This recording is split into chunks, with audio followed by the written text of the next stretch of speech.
What's good? What's good? What's good, fans? Thank you guys for tuning in to another fantastic week of the Voice of the Fans podcast. It's week 145, July the 1st. We got a special guest in the house today, Mr. Landon Buford from somewhere down there in Texas. How you doing, Landon? I'm good. I'm in Dallas, man. I'm in Dallas. That's where you at? Okay. Yeah. All right. Well, we ain't gonna talk too much Cowboys today, so man, don't be offended. Um, Well, I'm not a Cowboys fan, so I well, mean yeah, right. that's Yeah, that's right. that's fine. Well, first of all, let's right off the bat. Is Dak healthy? How's Dak doing? Is Dak healthy? Is Dak gonna start the season okay? I mean, that's what people are saying. I have a friend that visits the gym that he works out at during the off season, and from what he's told me, he looks pretty good. Okay, all right. So that's probably that'll be as much of Cowboy talk we get into in this show. But I mean, again, cool. I'm a Seahawks fan, so I don't care about the well, Cowboys. we're gonna kill those guys too. Well, again, thank you guys for joining the Voice of the Fans podcast. Today, we're gonna talk about the NBA Conference Finals. We got one team that's already stamped their ticket to the NBA Finals, first year in a lot of years. We're gonna talk about the NBA coaching carousel. Some coaches moving around, changing seats, and we're gonna get into this day in history. And then, as always, we're gonna give you guys some knowledge about about the history, kind of a history lesson when we go to this day in history about what's kind of going on in this country over a period of years. So, and then we're gonna drop some knowledge on you about the NBA, about the NFL. Want to give a shout out to my guys at HMB Media TV. They're doing their things over there. However you're listening to this show, however you're watching this show, if you're watching on Voice of the Fans on YouTube, Voice of the Fans YouTube page. We appreciate it. Go ahead, hit that subscribe button, hit that like button, leave a comment. Let us know what you think of the show. If you're watching us on HMB Media TV, do the same. Leave us a comment. Let us know what you think of the show, and we appreciate you guys for tuning in. But if you're not on either one of those YouTube page, go ahead and subscribe to either one of them. If you're watching this on HMB Media TV, subscribe to Voice of the Fans on YouTube. If you're watching this on Voice of the Fans on YouTube, subscribe to HMB Media. We appreciate you guys for tuning in, however you're listening to us, however you're watching the show.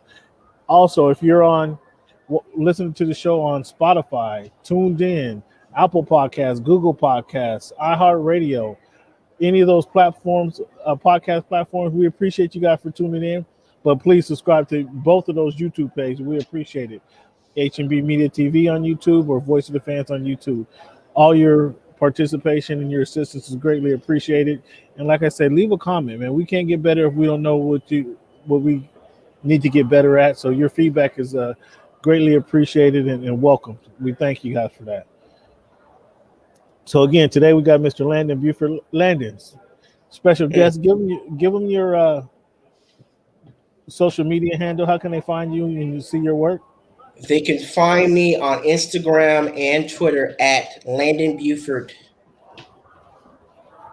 just like on Landon. the screen. And then they can find all my writing currently right now on landonbuford.com. That's it, man. I know you got been writing for like 4 or 5 different publications at one time, man. Who? That's it. That's the only one. LandonBuford.com. That's it. That's the only one that's active right now. Everything else is I'm not currently at any other publication right now. So Landon Buford Okay. Okay. is all the work that you want to see currently of me right now.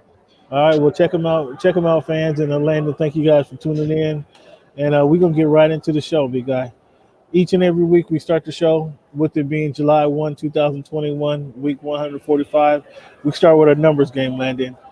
When you think of the number one, who wore that number best, or who comes to your mind first when you think of the number one? Derrick Rose and Derrick Warren Rose. Moon. Derrick Rose is a good one. Okay. I got Warren Moon, my first one. Oscar Robinson, the next one. But Derrick Rose is a good one.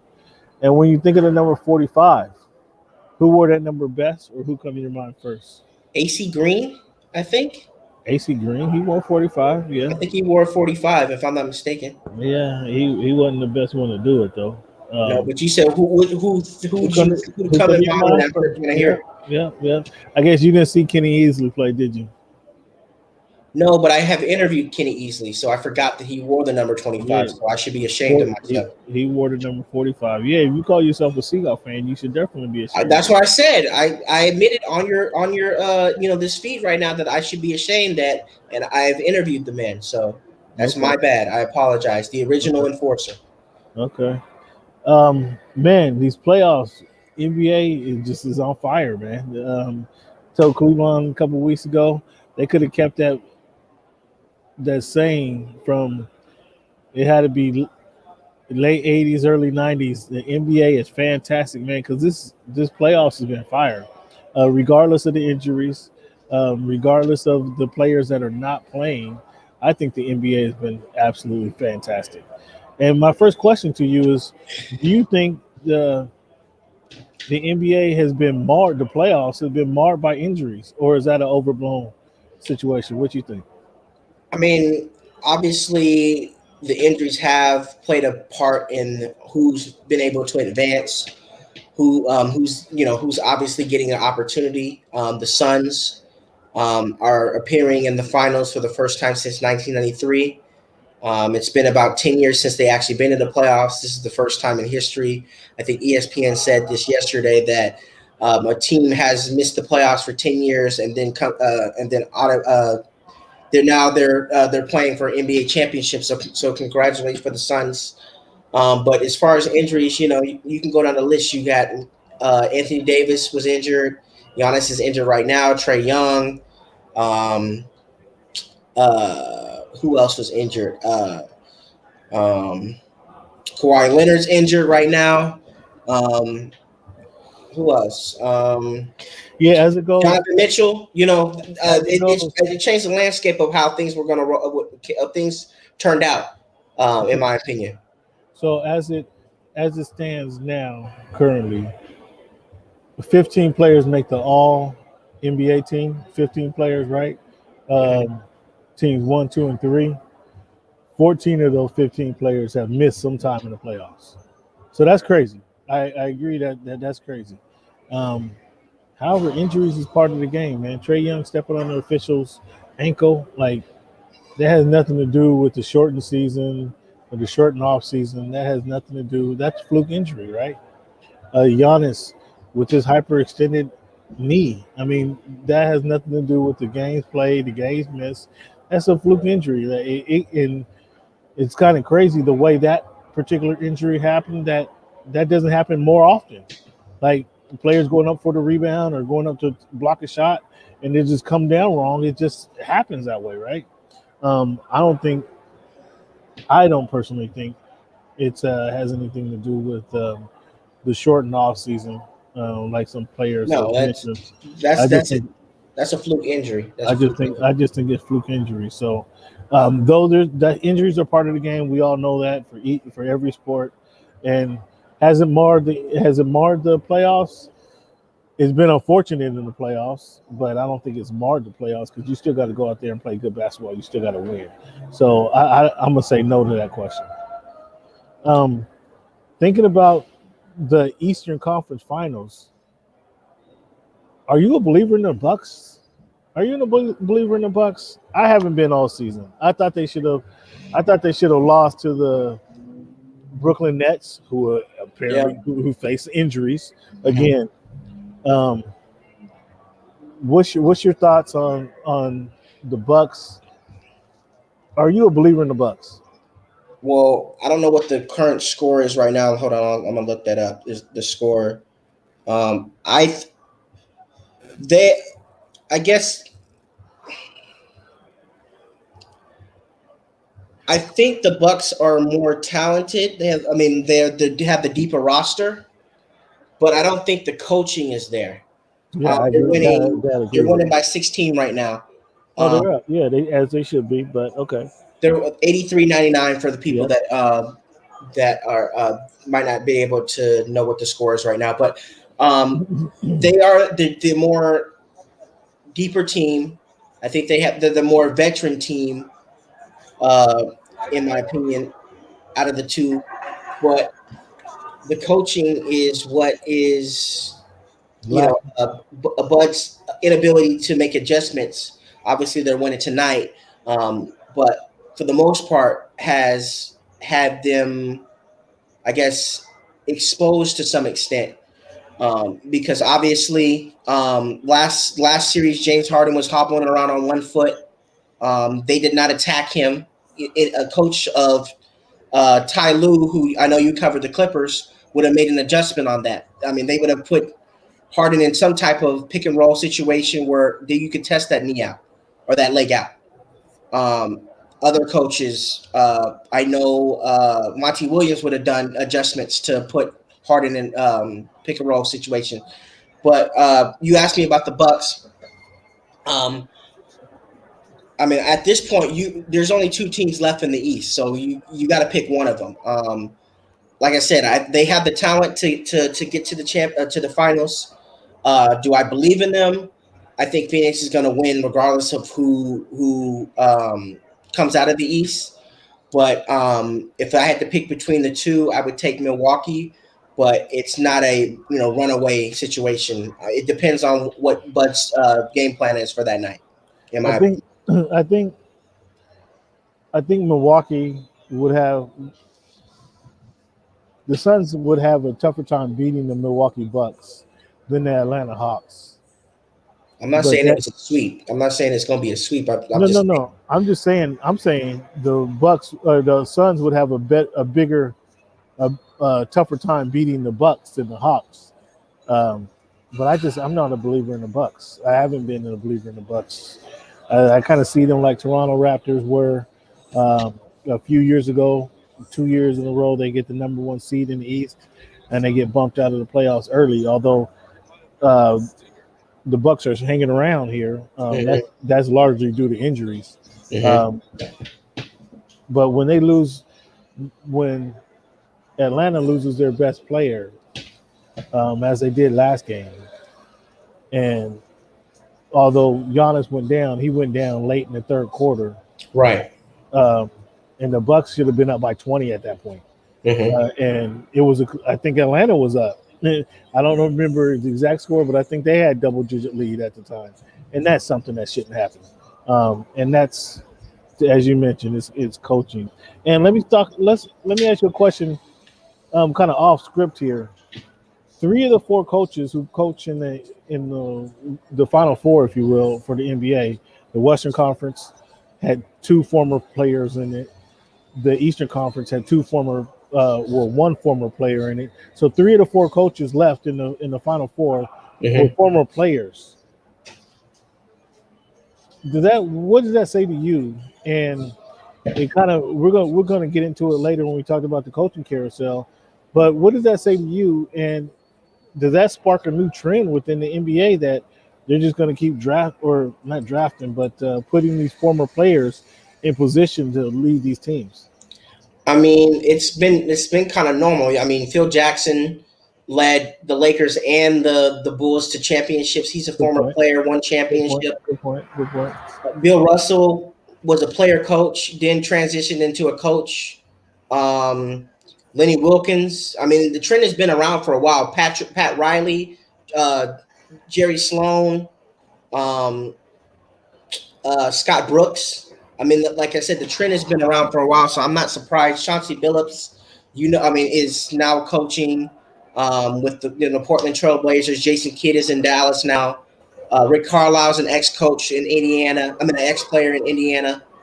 Um, Udoka was a player at one point. Steve Nash. So I mean, it seems kind of normal to me now. I mean, like if it was um, like some of these other like maybe a Greg Popovich or and uh, someone like that. I think Quinn Snyder, like a Quinn Snyder or a somebody like that. Uh, I mean, the people that did not play basketball at some type of professional level are not, they're starting to be phased out as coaches. That's a good point. The trend has been around for quite a while. I don't think we've seen it although you mentioned quite a few coaches who's been in that role, who's also played the game. I don't think we've seen it to this point. As I just mentioned, I mean, we'd have to do some homework to see when's the last time the Eastern Conference and the Western Conference had four coaches or three of the four coaches who's been players in the NFL or NBA.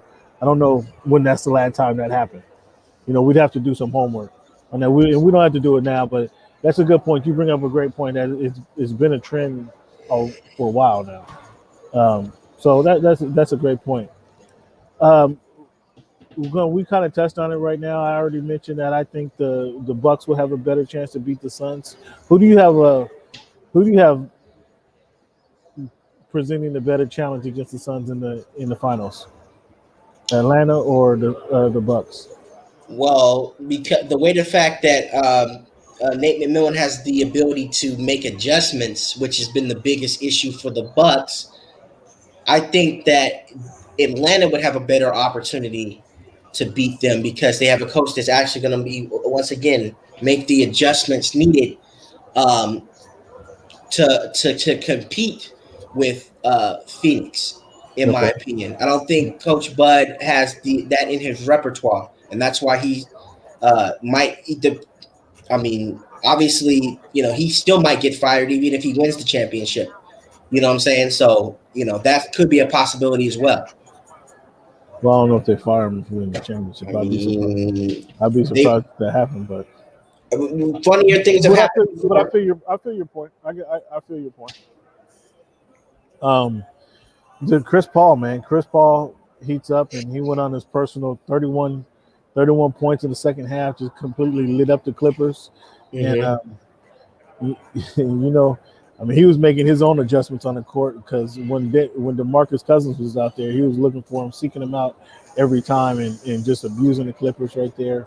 So much so Oh, we have players taking taking umbrage and trying to retaliate on the court before the game was over at the disrespect they felt that Paul George or Chris Paul was giving the Clippers. What do you think? Who deserves more credit for the Suns' success this season? Is it Chris Paul or Monty Williams? well, Monty had a team. He taught these players last year. Some people will say if DeAndre Ayton did not get suspended for those 25 games, we don't know what the Suns would have been as far as playoff position. But I think that they might have been maybe a 5 or 6 seed last year, maybe with a healthy DeAndre Jordan. But obviously, Ayton. clearly, you can see that. Not DeAndre. I'm sorry, DeAndre Ayton.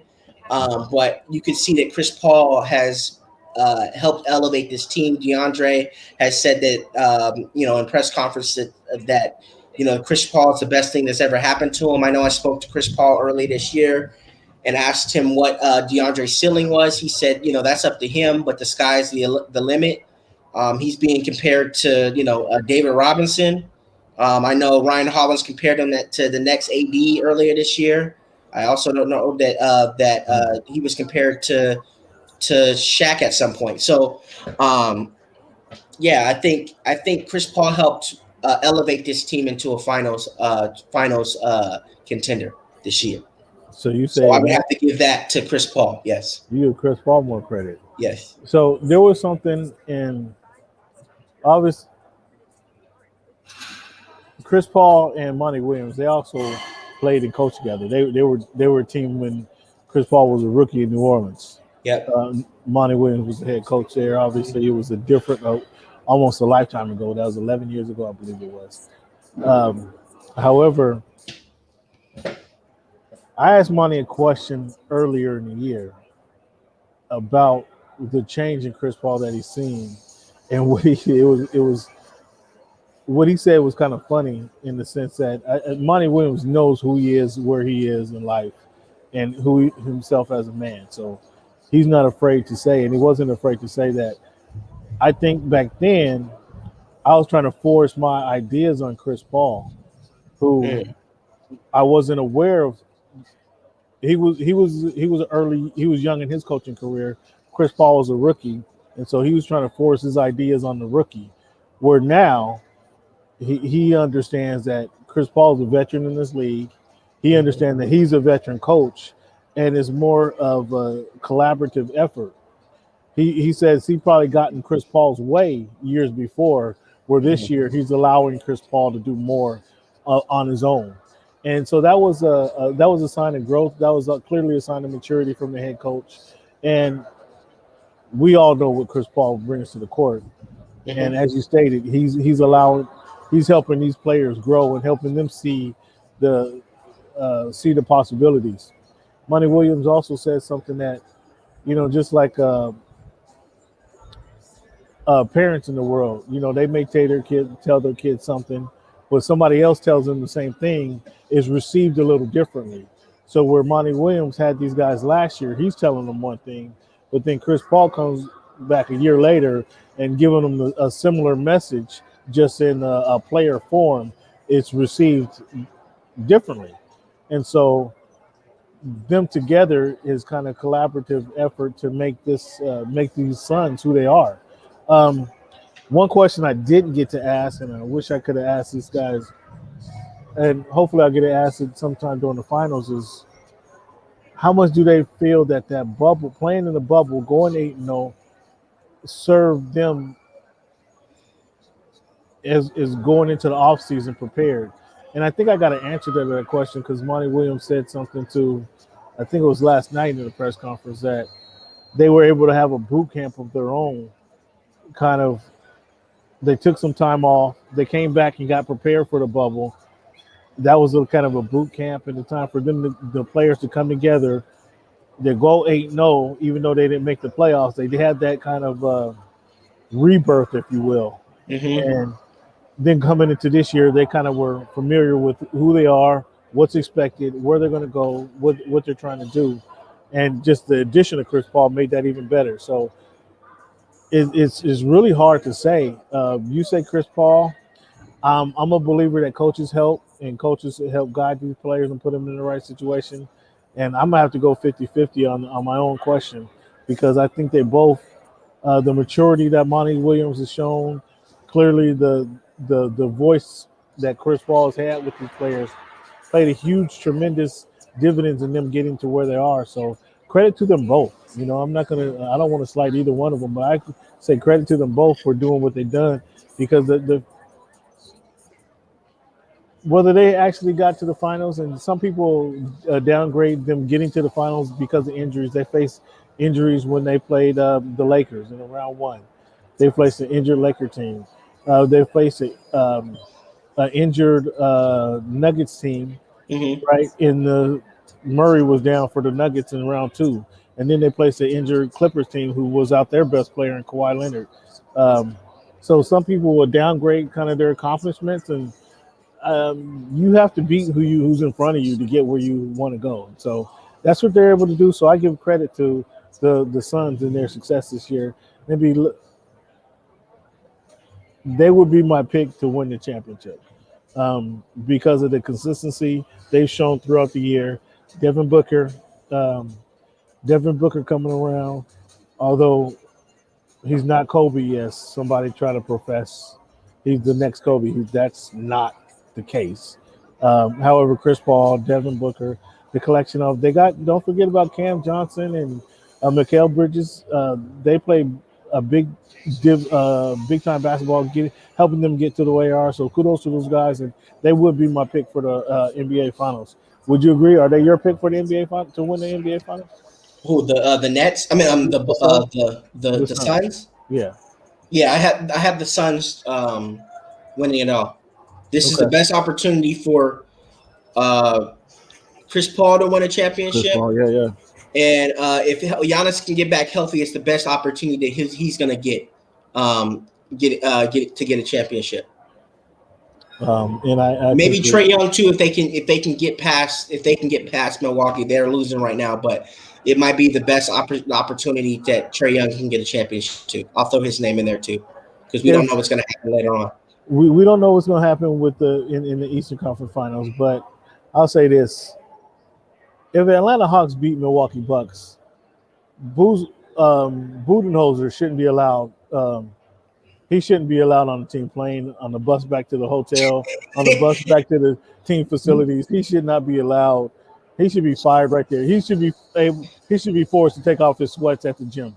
So if you're they were, saying that they should pull a Lane Kiffin? They shouldn't even let him on the bus. They they should shouldn't leave even him. let. They should leave him at the arena. They should leave him at the arena. If he actually loses to the Hawks, who and I love Nate McMillan. I love what Nate McMillan has brought to the squad.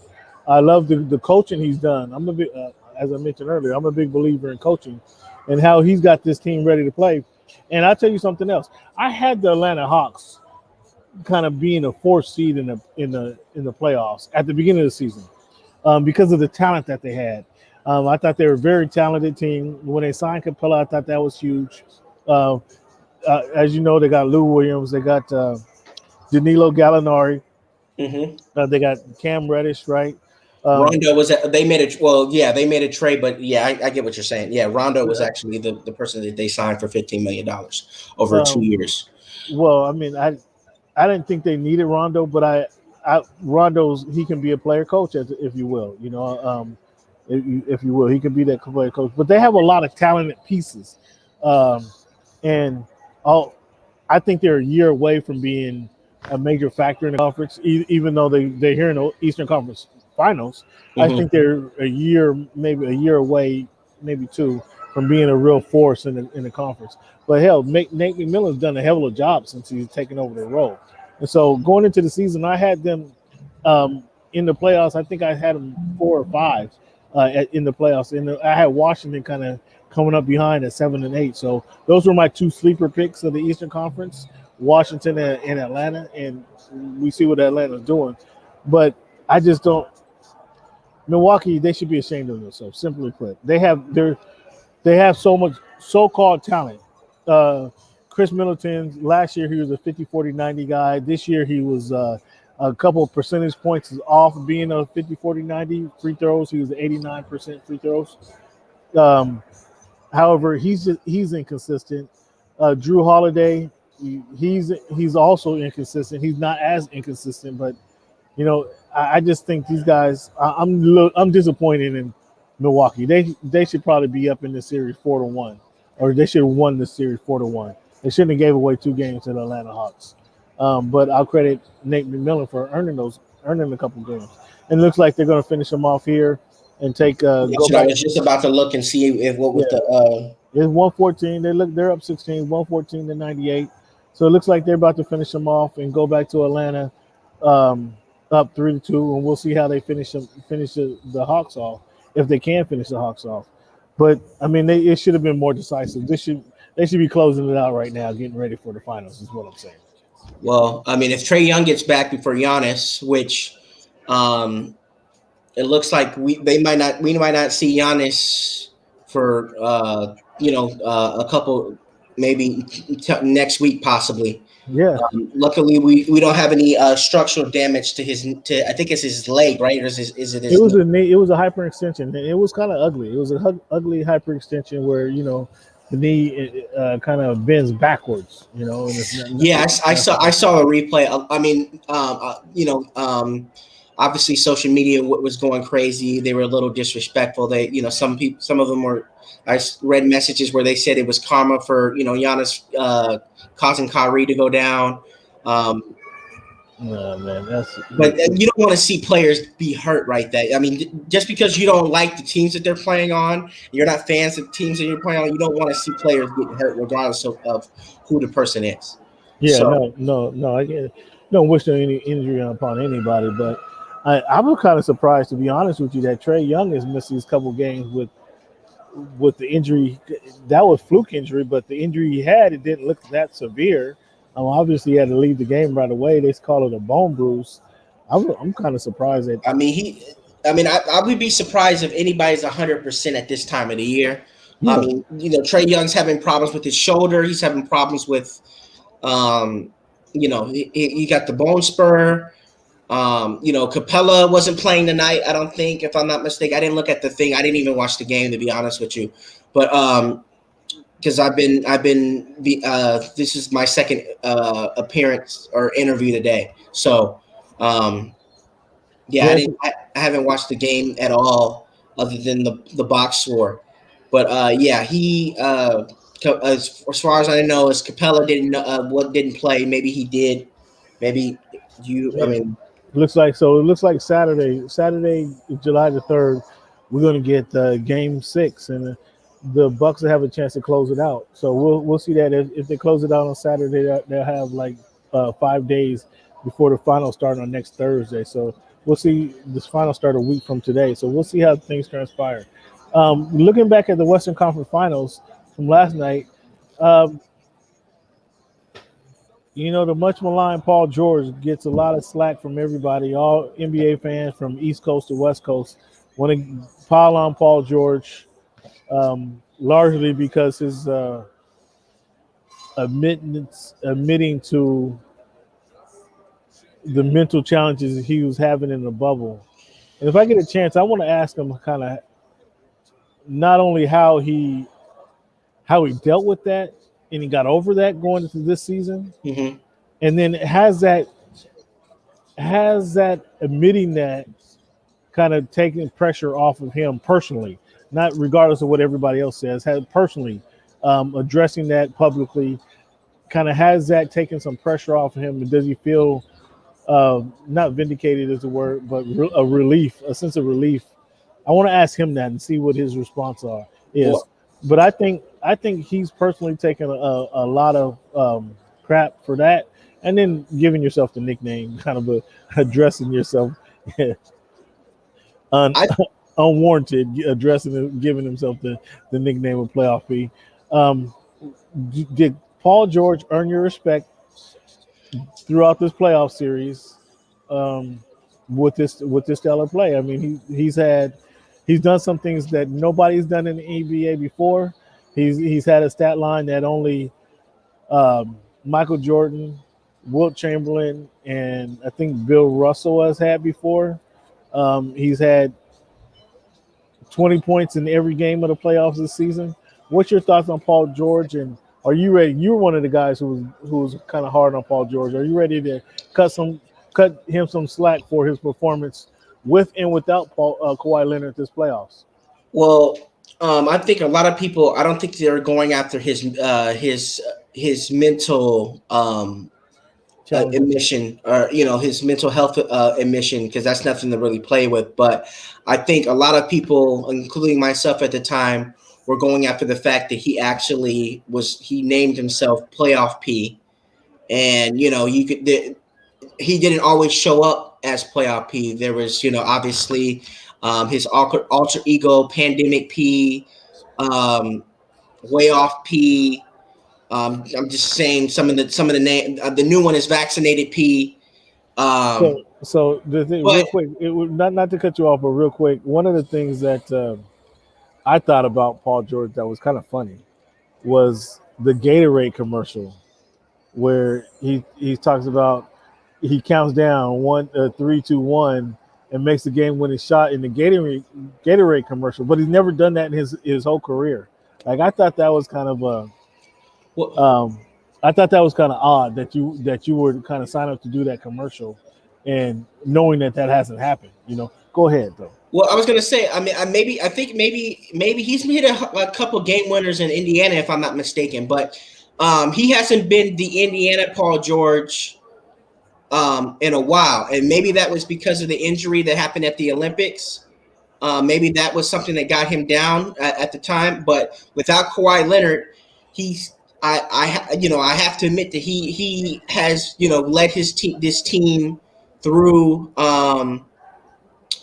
through adversity. The last two games, he got him to the Western Conference Finals.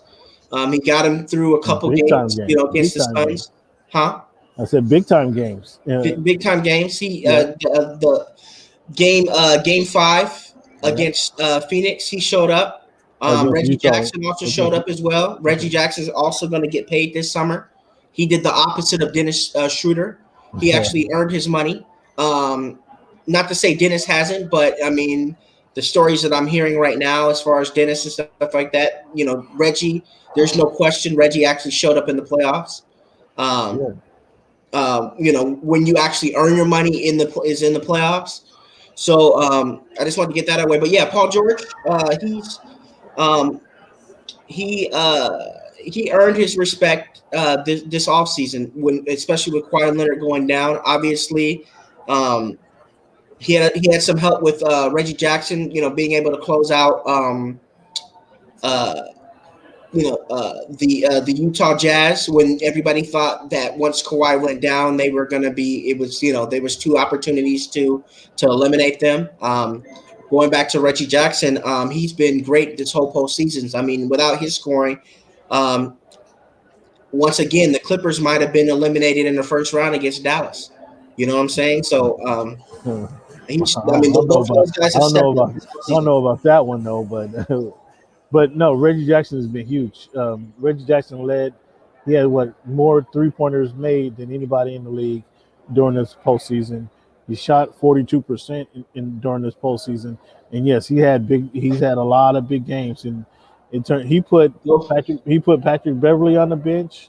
Um, Terrence now, Mann as well had a couple good games. That no, I Terrence, mean, like I said, the role players have helped the Clippers this season. But I'm saying like there's a couple games where Reggie Jackson has gone off and yes, added like 20 plus points, and it's propelled them um, from losing. I yeah, mean, there was a couple games against the Mavericks, if I'm not mistaken, and then obviously there was a few games against the Utah Jazz yeah, and specifically, he had some big games against and then against the Suns. Yeah, against the Suns. So yeah, he's played big. Like as you mentioned, he earned himself some money. So, but it's good.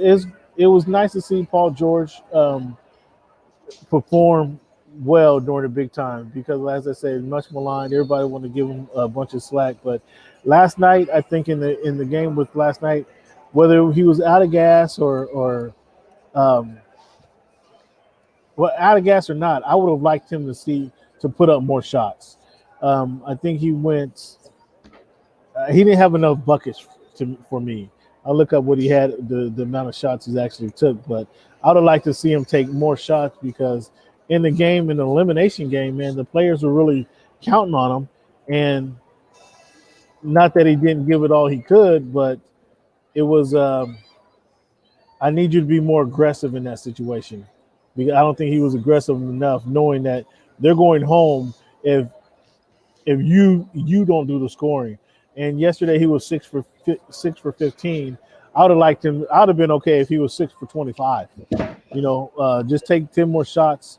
He eclipsed the 26 points mark again, or 21 point mark again. But I would have liked him to put up 25 shots, and try to because they needed a 35-point performance for him, like he had the previous game. But I mean, you can't do that here. what's the final score? I mean, do you really think that those 10 points would have made a difference in the?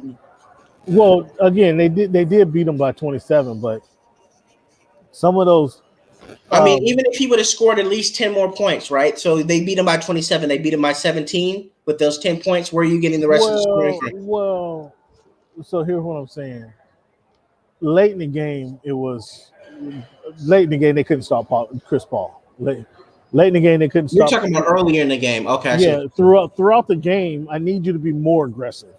Although Marcus Morris stepped up and he had 26 points last night, um, and Reggie Jackson chipped in some points. I needed the leader of your team, the star of your team, to kind of be more aggressive when they're going on a run. I need you to kind of help circumvent that run with you making some buckets and those throughout the course of the game, two or three more buckets or shots per quarter. I need you to help out and kill some of their runs with you making big buckets. And he was 6 for 15. That's an average night. Um, he was the other night. He was what 12 for 20 or 15 for 20. Like at least give me those five extra shots. He showed you that he wasn't as efficient last night, but he wasn't as aggressive either.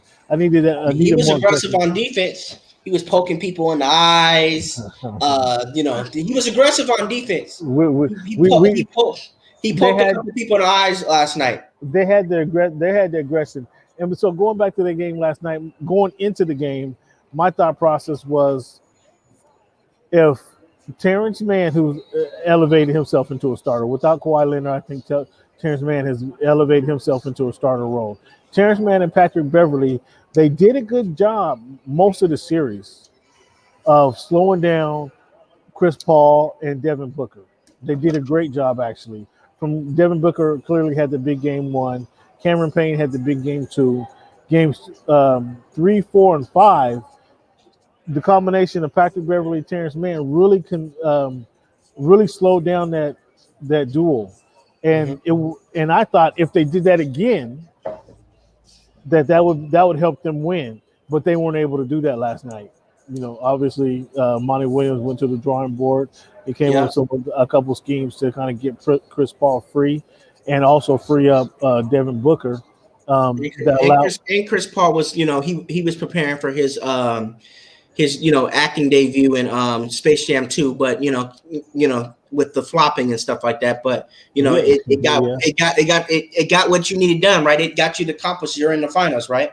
yeah. So It got it done. So I think so. I want to give Paul George some credit for his playoff run. He did good without Kawhi. And there's been some talk this week that without Kawhi, the Clippers have they look formidable. Hell, they took the Western Conference champs to 6 games. They look formidable, and the talk has come up. Should the Clippers bring back Kawhi Leonard, who's going to command 35 to 40 million, or should they take that money elsewhere? I think it's ridiculous that there's even a conversation there. But what do you think? Should the Clippers bring back Kawhi Leonard? well, with the fact that they don't have any draft picks, from what you probably know this more because you covered the team all year. But from what I've heard, they don't have many draft picks, Mm-hmm. and even if they were to try to get somebody like a Spencer Dinwiddie, even if Kawhi walked, they would have to be a sign and trade, and they still might not have enough money. So, I mean, you could obviously go over the cap with trying to re-sign your own players. I mean, if I'm the Clippers, I'm not really trying to have Kawhi walk without doing a sign and trade and try to get some type of value back for him. Well, But that's you want to he has a keep Kawhi in Los Angeles. If I'm the Clippers, I he has, mean, yeah, certainly. we've heard we're here in New York, we're here in Miami, we're here in Dallas. You know what I'm saying? From some of these reports, um,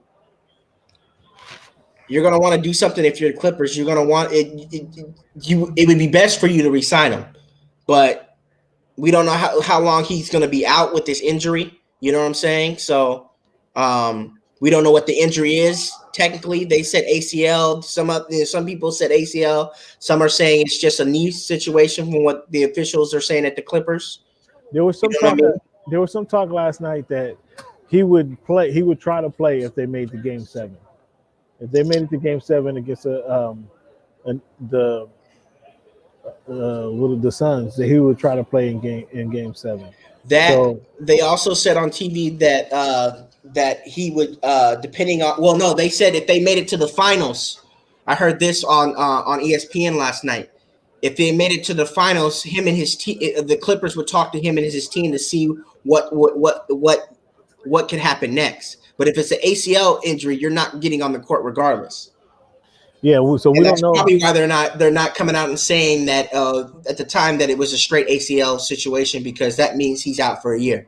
Yeah, they wanted to kind of give some guys some hope. Um, Nonetheless, I think it would be. Let me say this. Kawhi, number one, to your point, you would want to get something back for Kawhi, and without him walking, it's a player's options. So Kawhi would have to want to do something with the Clippers. Like Oh, it is okay. Then it, yeah. he would have to want to put them in a good situation. If similar to was it similar to the Chris Paul? Where the Clippers traded him? Chris Paul was a free agent, and he And, basically said he went to the Clippers and said, "Hey, he was willing to help them facilitate a trade for Beverly and what's it called, so they could get but something it back." was a sign and trade. It was a Yeah, sign and it was trade. a So sign and trade. Yeah, yeah. So he agreed to do that. yeah. Something. So Kawhi Leonard would have to agree to do that. If I'm so Kawhi Leonard and Uncle I Dennis would struggle. have to agree with that. It's Yes. Kawhi and Uncle Dennis. I struggle to think, man, Kawhi, do you want to keep bouncing around the league and just trying to go to different teams I and mean, different Kawhi's cultures? not being held to the same standards as a LeBron James and Kevin Durant. No, Kawhi but what I'm saying is is is do you want to keep San Antonio? You force your way out of San Antonio. Um, You're Toronto, you basically walk away from a championship team in Toronto. If Toronto you win threw the the championship, you they should have threw the stayed there. country at you. They threw the country at you. Yeah. I'm not mad that he won a championship. Mm-hmm. It's kind of you satisfying the fan base. They haven't won a championship ever. He wins a championship. Okay, you kind of free to do what you want to do. You Right. make your own decisions. You decide, hey, I want to go back and play in my hometown of Southern California. I want to go back to Southern California and play. Okay, then you pull some strings to kind of get the team to with the players that you want to play with. Yep. Um, and now you're here, and within before the end of the contract, he's been here 2 years. Uh, he has a player option. You're gonna say now I want to go somewhere else. Like I just don't. It doesn't register with me. I'm not an NBA All Star. I'm not a NBA what is he 3-time champion now? NBA Final Two-time. champion. He's a two-time champion.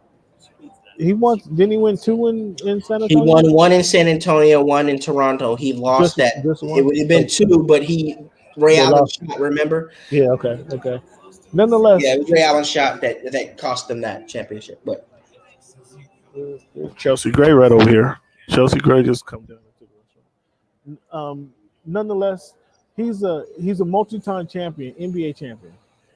Does he want to just keep bouncing around the league? Like, the, I don't understand that. Like, don't you want to get home, be somewhere, and then make this team yours, make this environment yours? Isn't that something you would rather do than go to another team and kind of go through this whole process again?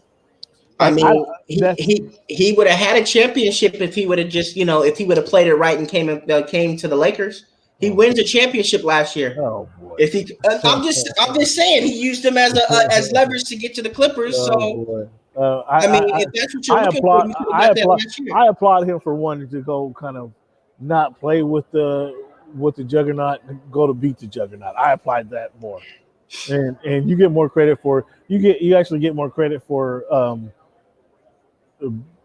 trying that angle than just to go to join the team. You get more But Cam, credit. you got to think about it this way: he's not in a Kevin Durant type of situation. He's not in a LeBron situation. Exactly He's my not. point. He's Exactly not that guy that people are looking at. Oh, well, he's the one that's doing this. He's not getting the flack that Kevin Durant's getting over the last 2 weeks. If he goes to the Lakers, you see what I'm saying? He doesn't get the Kawhi. He doesn't get the Golden State side of things.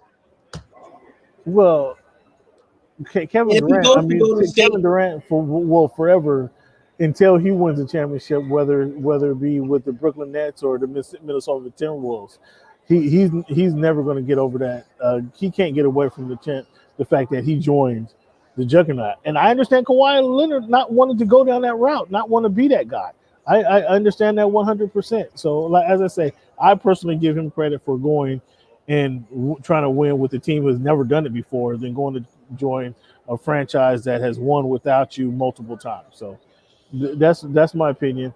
I just don't see, and I've heard. I mean, you could talk about what you've heard, but I've heard Kawhi Leonard wants to team up with some other players in the NBA and possibly end up in New York or possibly end up in Dallas. But I'm like, dude, now you're just starting all this over again. So I don't understand why he wouldn't want to do it. I'm clearly not Kawhi. I'm a different person than Kawhi. I don't understand why he does everything he does, but nonetheless, I find it interesting that it's even a conversation that he would want to. you want to keep your options open, man. You want to keep your options open. You want to put leverage over people. He's looking for a new contract. Obviously, the Clippers can pay him the most, right? But maybe it's not what he's looking for. You don't know. You know what I'm saying? Like, I mean, if anything he doesn't like here in with the Clippers, he has one conversation with Ballmer that's fixed immediately.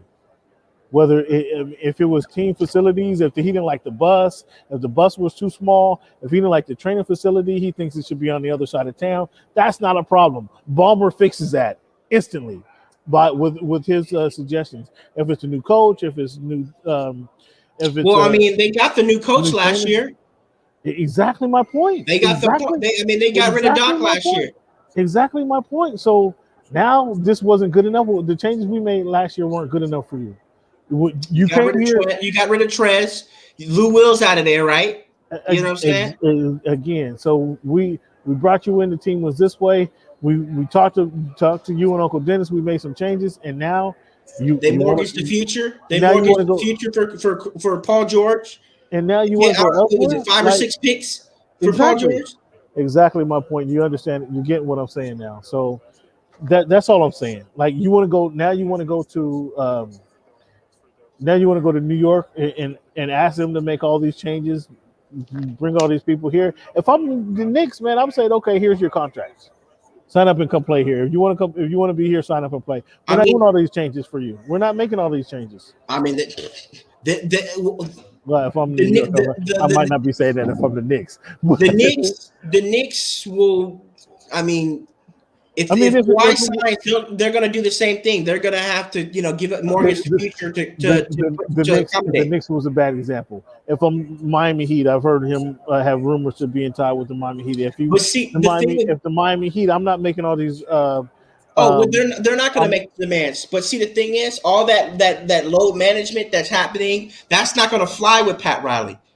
yeah. He traded Shaq for being out of shape. So why? How is he going to? He's going to Well, deal with the. Kawhi's issue is not out of shape though. No, no, no, no, no. But I'm Kawhi's issue is saying not shape. So I no. feel what you're saying. What I'm saying is the fact that the load management and stuff like that, that's not going to fly with Pat Riley. We know how that runs down there in Miami. They run a tight ship down there. And I understand it 100%. So what that tells, let's have this discussion. Is that with his recent injury, whether it's now he left San Antonio with the quad injury, right? Mm-hmm. But he wasn't completely healthy. This year Mm-hmm. he was supposedly healthy this season. He didn't load Mm-hmm. management this year. He did that last year, all right, because he wasn't feeling himself. He did this year to kind of prove he is a teammate, to be more part of the team, to exert his influence as a teammate, showing that he's willing to show up every game. He did not load management this year. Although there was a couple games he didn't he sat out back to backs, whatever. But having this knee injury, does this show that load management kind of he benefits the players by taking a game off here or there? Did that show that he kind of benefit from that, and then kind of vindicating him in a sense? You follow what I'm saying?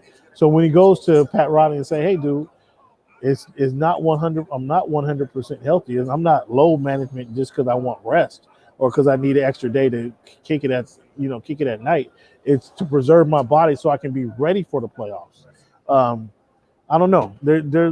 That's a conversation we can have somewhere down the line. But whether he ends up visiting the Heat or visiting the Knicks or visiting the Mavericks, I just wonder how many teams are going to capitulate to his demands, considering his track record, where he's going to come and play for a couple of years and then want to go play elsewhere. I mean, he's going to be 30 years old. He's going to be 30 years old this offseason. How often how often are teams going to capitulate to these demands that he has? I mean, what he's got all the leverage though, my guy. He had all the leverage He had, with the Clippers. he had all the leverage.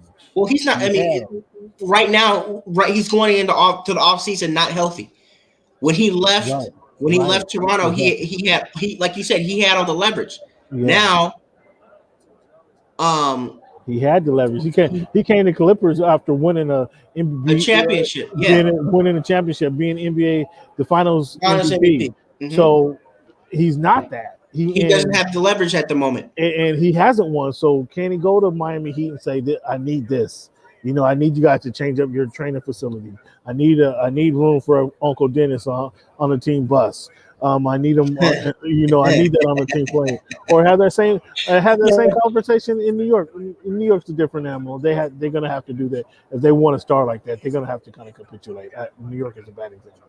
But whether it be the Mavericks or the Heat, wherever he decides to go, are they going to have those? If he has those same demands, will they capitulate like that? I don't know that I would. And so that was kind of my question: is should the Clippers bring him back? I say absolutely, the Clippers should bring him back. because of what They they don't have any invested. choice. They don't have the Yeah, cap room to go sign anybody. So yes, because of what they invested in them, they kind of have to bring him back. yes. So they need So him back. Yes. yeah. So they need him back. There was also some talk about him and Paul George, like with him gone, Paul George's game seemed to elevate, and I'm not sure that's the case. I don't Well, necessarily agree with that particular situation. His game was to elevate because they played a lot of the same situations. They both play iso ball, and how that changes the game. Like in the game last night, have they had Kawhi Leonard to score those extra 27 points and play defense, so they don't get 130 points? I think that game is different. I think the series is different. So I'm not buying that theory that Paul George's game elevated without, or well, Paul George is better without Kawhi Leonard. Do you buy that? I mean, obviously they both play the same position. So really, as we've seen them work together, they're not really compatible with each other, You right? agree with that? Okay. So with that being said, Paul George hasn't been able. It looks like he thrives as being the number one option. That's what he seems like it's been the last 3 weeks now, because since Kawhi's been out, three Two four and a half, weeks, two about a and a half month, weeks. Yeah, no, it hasn't been that long. It's been 2.5 weeks. 2.5 weeks, Yeah, it's been 8 games. 8 games. So Yeah, maybe 2.5 weeks, right? Well, yeah, in Indiana, when he was the main option, we saw Paul George on the rise, right? yeah. When he was in um, Okay, see. OKC, he was the number one option. Was he the number one option with Russell Westbrook? He was the number one option. Okay. He was the number one option in Okay. OKC. Okay. Let's not even talk about that. I He mean, was the number one option. he was in the MVP race. He was number 3 in the MVP race. Yes. Okay.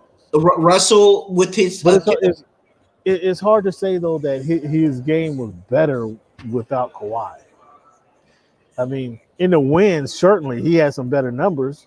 It's hard to say that because I think he I had this conversation just last week. Paul George is not the number. He's not going to be the best guy to win the championship. Oh no, I'm not saying that. I'm just saying He's not going to be the best guy on your team to win a championship. I think we would agree that Kawhi Leonard is a better basketball player than Paul George. So having a conversation is mute. It doesn't make sense to me because number one, with him as your best player, you're not going to win a championship. He's had time in Indiana to prove that. some of his fans will say that the reason why he didn't get a championship is because that guy that's in the other locker room in Los Angeles is the across the reason why. hall. Yeah. Okay. Whatever the reason is, it hasn't happened. Right. Whatever the reason is, it hasn't happened.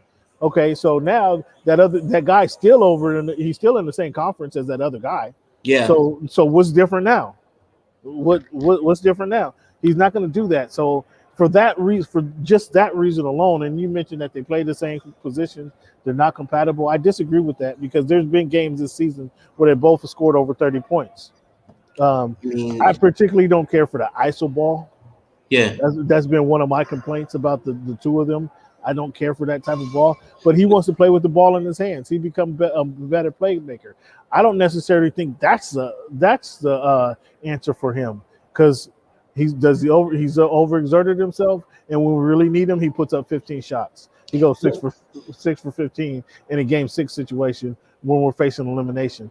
I like to see somebody else help him get shots, help him get easy shots, help him cut. Well, that's what Rondo was supposed to be. That's what Rondo was supposed to be. Yeah, you're right. Right. And Rondo didn't get much PT during Rondo last series because Rondo was pounding the ball. I thought Rondo would match up with Chris Paul well and help slow Chris Paul's situation down. I thought that would be a good response to what Chris Paul would do. We didn't see Rondo at all yesterday because of what Rondo takes away from the team. So that's kind of concerning. But the funny thing is, everybody's talking about how this ISO ball, right? But that was the main big reason why somebody else was out of the league for a year almost. before he was picked up from by Portland, right? ISO ball was over with, right? It should, in my opinion, I'm not a big fan of it. Yes, I think this guy you're talking about has a few more years than. Didn't I tell you he had a couple more years? And no, I'm saying everybody was saying he was washed. I think he still is washed. He has a few more years. He has a few more years on Paul George and Kawhi Leonard, and then Paul George and Kawhi Leonard also play defense. That other guy you're talking about plays zero defense. Who really plays defense in the league nowadays, Cam? Again, we expected Paul George and Kawhi Leonard to play defense. That other guy you're talking about plays zero defense. You know who else doesn't play zero defense? But he's still in MVP conversation. Actually, two people because they kind of play kind of similar. Who's that? Steph Curry plays no lick of defense. Okay.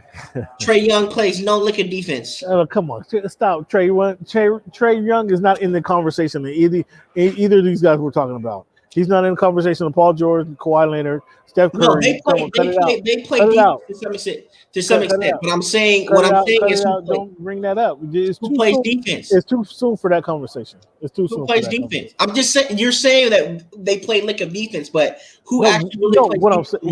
What I'm talking about is the point you brought up is these guys play iso ball.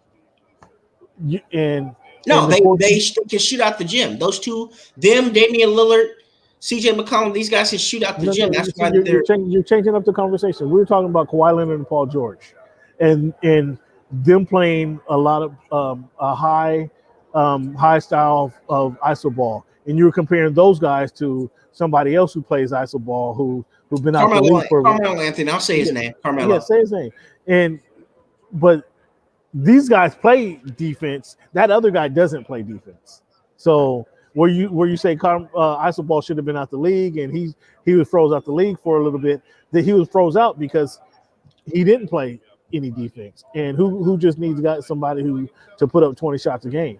But my thing is though, the coaches this is a totally different conversation. We can talk about this later. But the coaches that were dogging Melo during that time never taught defense. George Karl. Never taught him like a defense, and Mike D'Antoni doesn't know nothing about defense, bro. That's fair enough. About defense. That's fair enough. That doesn't stop. That to answer your question, those guys didn't play. Do play a little bit of defense. So we got the question answered. Should they bring back Kawhi Leonard? Do you think they should bring back Reggie Jackson, or is Reggie just earned too much money to? I would offer him something. I'm not letting Reggie Jackson walk off the door. They can offer him 10. I think it's like a $10.5 million. I mean, they can. What is he? An unrestricted free agent? Yes. I mean, I would offer him something. I'm not trying to do a sign and trade for Reggie Jackson though, because you can't do two with one team. No. Either they sign him or he's going to. You know elsewhere, how much? Yeah, he's going elsewhere. How much? You know, I can't. You know, it's too many 28 teams in the league. But if you're the Dallas Mavericks, for example, or the Miami Heat as another example, or the Boston Celtics, let's talk about somebody who needs an additional scorer on the team, ball handler and scorer. Do you offer him 15, 16 million?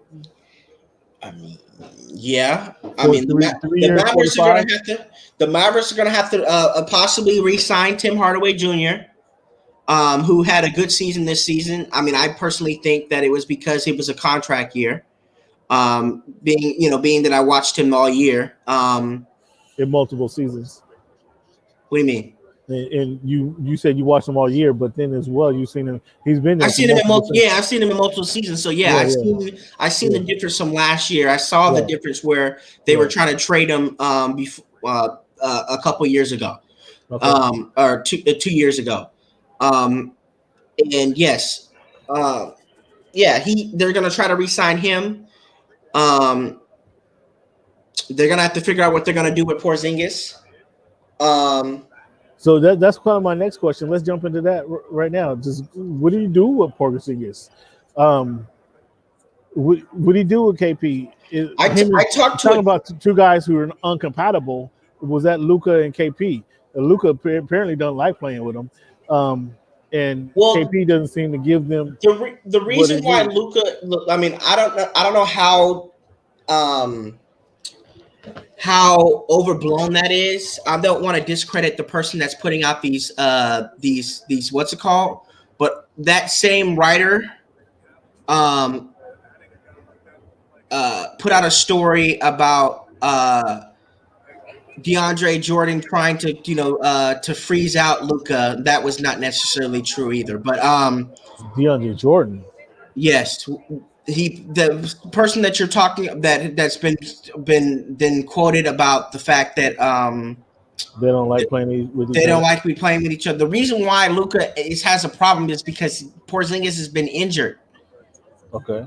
But he said he's a good player. I mean, I'm not saying that he's doing that for political reasons and everything else, but I'm saying that basketball politics, and there's politics and everything, but um uh Porzingis hasn't been on the floor to long enough to For them not to get benefit, along. For them huh? not to get along. Yeah, He for them hasn't not been to get along. Yes, okay. I Okay. think it's more of the fact that Luka needs somebody that is going to be healthy, and Okay. if they're not going to be healthy, then they need to make a change. But also, if he can't stay healthy, what is the medical staff doing? You know what I'm saying? Fair, but I mean, I it talked to a trainer that's okay. that a basketball trainer. He said that Porzingis is doing movements with his body that he shouldn't be able to do at 7'3". You know what I'm saying? So he might need to train. He was saying that Porzingis needs to play lower, train lower to stay on the floor. So when you say train lower, train less No. Like train his lower body body. Okay. Okay. Okay. to be more durable All right. So for let me his ask style. you a question. KP, how long has KP he been in the league? 4 or 5 years now. I think he came at 15. Okay. So he's He's been in there about 6 years. Yeah, I think. okay. So 6 years, and then he's been a basketball player for how long? Like playing just how long has he played just basketball? Period.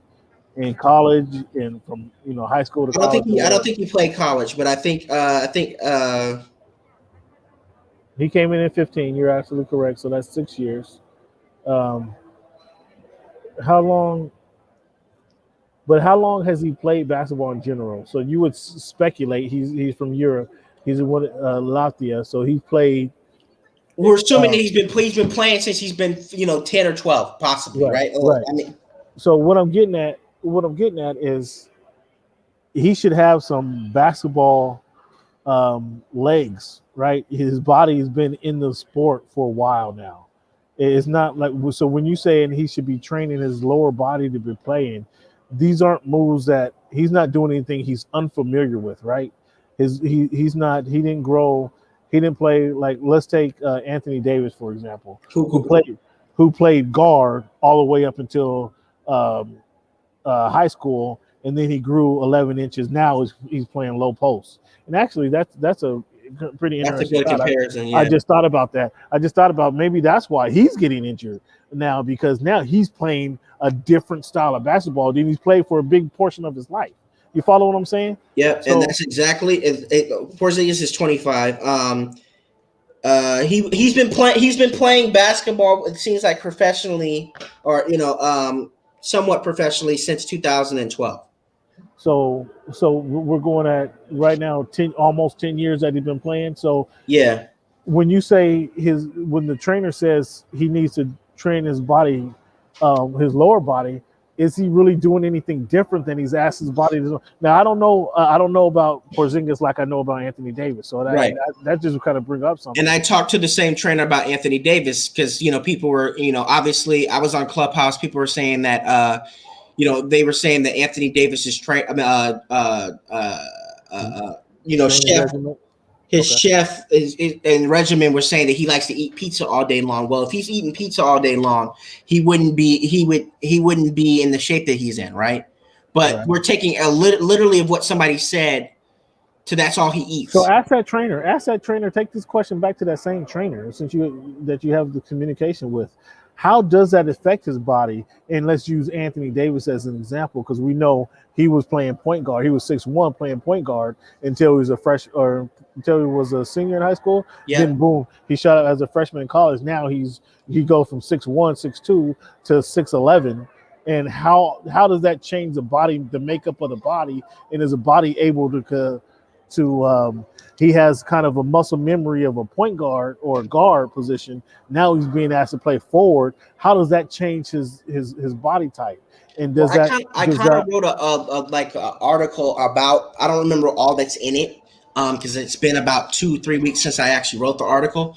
But he was from what he was saying is like that takes a toll. Like basically, you're asked you're what 6'5", 6. I mean 6. 6'3", 6'4", and then you shoot up to basically you're 6'11". You shoot up 7 or 8 inches and stuff like that. That does a lot to your joints. You know what I'm saying? okay? Like Does it weaken the joints? I'd be interested to know. Does that now weaken the joints? you know what? Now that you said it, I'm gonna follow up with that terminology. I mean, with that specifically to get a better answer on that. But yeah, like you're asking him to be a point guard, and now you're asking him to be in the post. That's not easy to do.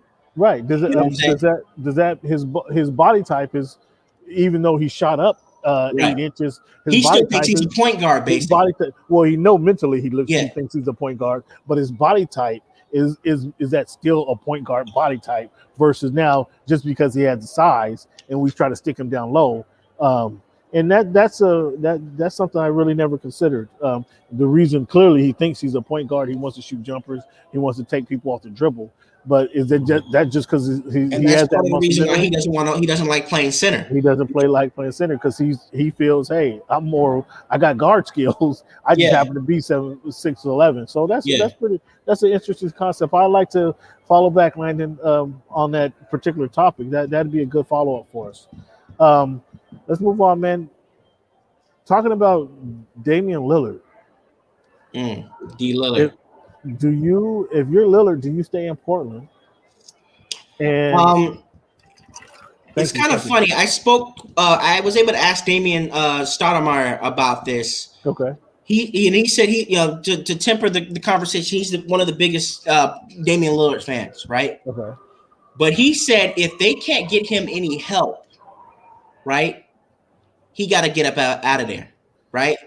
So when you go ahead. But he did say that Damian Lillard is he feels, in his opinion, that Damian Lillard is the best, the greatest Blazer of all time. Over Bill Walton, He said, in his opinion, over Clyde Drexler. he thinks yes. Wow, I mean that's over who else? Who else got to think about? I mean, Terry Porter got to 2 finals back to back as a guard.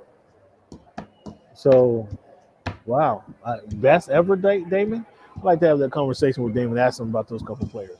But so there's been, I think you sound like you heard some of the same rumors bouncing around.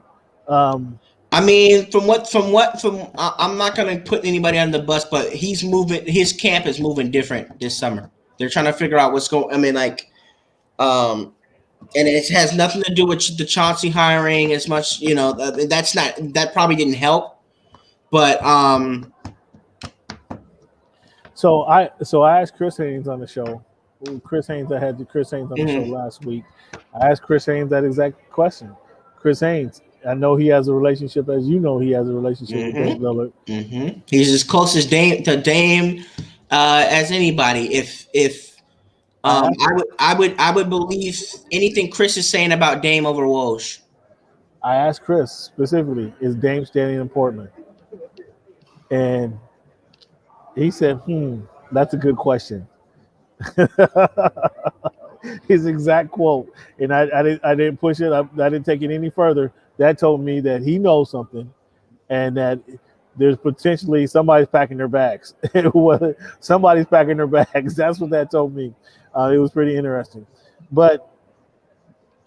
No, thank you, Chris Haynes, by the way, because I put out something a couple weeks last Friday that he wanted an all-star. He wants help. So when you say help, I mean, you had CJ McCollum. CJ's not good enough.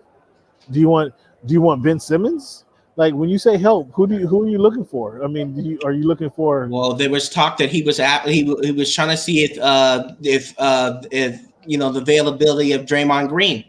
Remember that report, So right? well, Draymond Green, and that's odd that who it sound like to me, or I've heard that from a couple of different sources. It sounded like Draymond Green was trying to get to Portland. I don't know if he's trying to get to Portland in the what are the microbreweries up there, or the or the good um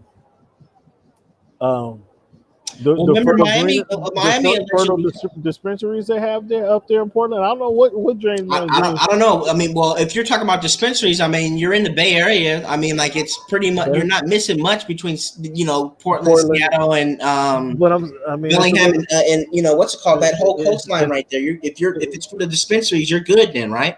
But uh I don't know. I don't know what it sounded like. Draymond's trying to force his way to Portland, and I don't. That doesn't make sense to me. And well, guess who is on that USA team? You don't think they're going? People are going to recruit. Zach LaVine is going to go to recruit to see if he can get people to Chicago or get no, recruited to elsewhere. actually, I heard that Zach Levine might not Get be staying in recruited Chicago. elsewhere. Yeah, yeah, I heard he might not be staying in Chicago. You know what I'm Actually, saying? I haven't heard anything on that on Zach LaVine. I'm just saying like people are going there to recruit. yeah, You know what I'm yeah, saying? So or get recruited. right, okay, Bradley Bill's going to be out there. right. Yeah, I don't I know. I put don't out a know if he. report about that earlier this year too, and that was debunked. But Okay, people, people are going out there to recruit. so Kevin Durant's going to be out there too. Uh, Kevin Love is going to be out there. that's Jason surprising. Tatum's going to be out there. That These guys are going to be chatting with each other, trying to get to know each other during that time period. And recruit. You remember after I think it was the Redeem team. Um, then we had the guys that show up in th- Miami. then we had all those guys show up in Miami. Mhm. Right. Yeah, I feel you. And that makes sense. So we'll see. I mean, I just when you say help, I'm curious as to help that Dame is looking for, and then Dame. So I've heard Dame wants to play with Luka Doncic. I actually heard that. Have you heard that? I wouldn't be surprised. I mean, Jason Kidd. He's been on a record and say he wanted to play for Jason Kidd in Portland. Huh. Jason Kidd is now in Dallas. Yeah, Dallas. Yeah, that's true. That's true. Um, He, he I don't know how. I'm not sure how that I works. know that he respects Although Jason Kidd. although I understand Luca needs somebody to take the pressure off of him as far as the ball handling responsibilities are. Like, They gotta get Luka off the ball. They have to get him off the ball. but okay, but tell me this. Answer this question for me. You watch a lot of Luca. Hmm. How many players in the league are good as or better than Luca with the ball in his hands? That's a short list. That is a very short list. And then Hmm. if I put Dame is somebody one like of them. if I put Dame on the court with Luca, now that doesn't relieve any pressure for Dame because now he's dominating the ball. And sure, he has Luca to pass to, but Luca, I think, feel like maybe I haven't seen this game long enough without the ball. I feel like The Mavericks need another shot creator and another scorer. So that's why you're hearing names like Bradley Beal. That's why you're hearing names like Zach LaVine. That's why you were hearing names like a Damian Lillard or a Kawhi. I mean, yeah, Damian Lillard, I heard Kawhi that. Leonard. That's interesting. Like I don't know that he needs Luca specifically needs somebody as dominant with the ball as Dame is. Like I think he's I as mean, Drew Holiday would have been a perfect fit, but couldn't get his hands on him. yeah, Buddy Hill. Buddy Hield would be a good piece. I reported something earlier this year And see, that so Buddy yeah, Hill's a shooter though. He's not one of your premier ball handlers. no, I can see where that works because now Lucas still has the ball in his hands. He's able to penetrate and kick it out to a shooter. I can see how that works. He's probably more consistent as than Hardaway Jr. Buddy Yeah, Hield Hardaway's goes there. tricky. He's Yeah, tricky. If yeah. he's having a So good game, he's having a good game. But there's been times where he's disappeared this year. and yeah, so He'll have I a good see. game and then he'll disappear. Yeah, so I see how that would work. But again, as I'm saying, Buddy Hield's not a ball handler; he's a shooter. So he's not taking the ball out of Luka's hands. Where I could see how they need somebody to kind of take the ball out of Luka's hands, but at the same time, I just don't know how many guys are better than him with the ball in his hands, and I don't know that I want to do that. So, what about Ben Simmons in Dallas? What do you think about them? You get a ball handler, you get a ball handler, you get somebody What to is he play going to defense. take to pry Ben Simmons out of Philly Shit, I don't know. for Dallas? The stock is low right now, isn't it? Isn't it stock low? So what are you gonna do? You're gonna try to flip Porzingis for Ben Simmons, but he needs to shoot. Ben Simmons is gonna need to shoot, and No. Why? You got Porzingis. You got Luka. Ben Simmons is going to solve a couple problems. He's a ball handler that they need, right? And he's a premier defender that they need. Those are a couple of things that the Mavericks haven't had. And they thought they were getting with Josh Richardson, right? But a defender. The defender, that's what they were looking for. He was a ball handler and he was a defender, right? But you're gonna have to trade for Ben Simmons, right? Yeah. Who are you flipping for Ben Simmons? I mean, like who? Like obviously, Porzingis is going to be in Porzingis, Maxey, maybe a. No, I'm not giving up Maxey. If I'm Philly, I'm not giving up Maxey. No, I'm talking about Maxey Kleber. Oh yeah, okay. And maybe a Brunson, send him back home. Oof. I'd hate to give up Brunson. But I would too. But I think, you know what? I think that they ask for him. He has the potential to become an all-star if he. I'd hate to give up Brunson. I wouldn't give up Brunson. I wouldn't bring up Brunson's name if I didn't have to. I'll put it like that. I wouldn't. Well, to be honest with you, if Luka was playing at his natural position, and wasn't the point, playing the point forward position, if he was actually being that type of person, Brunson would be on the floor. You know what I'm saying? Who would I? Willie Cauley-Stein might be able to go. I mean, he's coming off the books. He only signed a 1-year deal. So I mean, really? So he's not there. Like a Dorian Finney-Smith, a Trey Burke. You could trade those guys, but what I mean, and your boy Porzingis. I mean, there has to be. That's true. I mean, almost anybody on this team except if I can hold on to Cleveland. I think everybody's available for trade purposes for the right price except for 77. Yeah, again, so almost any combination of these guys would work. But I would try to keep Brunson if I. I've heard Marcus Smart for a possible Brunson deal, maybe, a Robert Williams and some other stuff. If I'm Boston, I'm not giving up Marcus Smart. That's their best trade piece. But if I'm Boston, if I'm Boston, I'm not giving him up. That's. I've also heard them possibly trade. What's his do? The other All-Star that they had. Brown. Yeah. I need a big time player. If I'm giving up Brown, I need somebody who steps in right now and give me 20. Give me 20 and plays some amount of defense. Like he's too good just to say I'm taking get off the books. So let's move on, man. What do you think about these new coaches going around? Billups in Portland. How do you think that works? You got the Mavericks and Jason Kidd. Udoka with the Celtics. Who has the best job out of that group? Udoka. Okay. Because he's comfortable in his position, or there's not a lot of movement, which seems like there's going to be some movement with the Mavericks and the Blazers. You don't know what's going to happen in Portland, right? With Dame, right? So Dame could leave, and Chauncey could be in a situation kind of like my man Steven Silas in Houston, right? Houston's going to turn around. Houston's going to be better quick. And give them a couple years, they're going to end up with a lot of talent. They got a lot of talent in there. If the draft goes the way that it's supposed to, they have number 2. They're going to get Mobley. Green will be there at 2, right? I talked to his Mobley. Green or Mobley, either one. I think they're going to be they're number 2. They're going to be in a good position. I think Detroit should open up their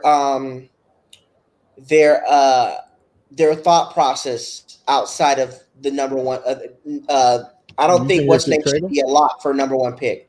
Who? Green? No, I don't think Cunningham should be the lock for the number one pick. But Oh, that's I just got the K Cunningham. Yeah. I think that they should look into Green a little bit more. But that's because I've been talking to his trainer, so I mean that could be a little bit biased. But So either one, I think Mobley's the guy at number 2. They get another big man who can move. they don't need another big man. Who? What do they need? They need another They, scorer. Mobley does everything. Mobley scores. He scores So that from the small forward to the center. He can score. if they pick him up, then they need to go ahead and trade what's his face Who? at center. They came over from Detroit. No. Woods? Yeah. No. They need to pair them together. What's wrong with having 2 big men who rebound and who can rebound and score? So who? We're talking about 2 guys at the cup. You need that. Then they have the young boy from Rainier Beach to as a scorer. Kevin Porter, yeah. As a scorer, they played him at guard earlier in the year, so you can play him at guard or your small forward. You can play him anywhere, guard to small forward. You add Mobley to that team, another swing man who can play multiple positions. I mean, now they're looking for now they're looking for somebody like JJ Redick. Now they're looking for somebody like I say JJ Redick, a drop dead shooter. I know what you're saying. Just somebody who can stand outside and let those guys work. That's what you're doing. Like, I don't know what you. And then you got to get what are they gonna get for John Wall, right? Because he doesn't want to be there next year, right? So there you go. John Wall's a good trade piece. So somebody like Dallas would take John Wall. Then now you do John Wall for Brooklyn.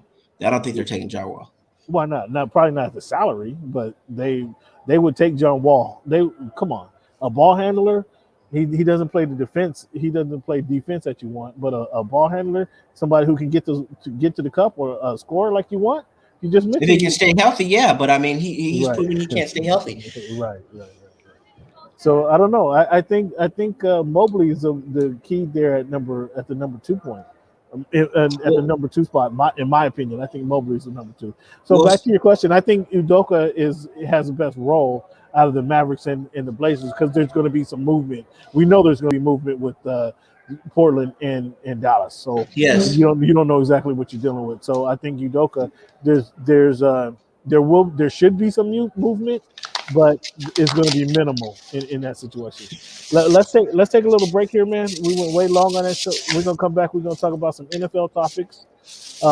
Then we still have our This Week in History. So let's take a little break right here, Mr. Landon, and we're going to come back and talk about this other stuff. Yeah.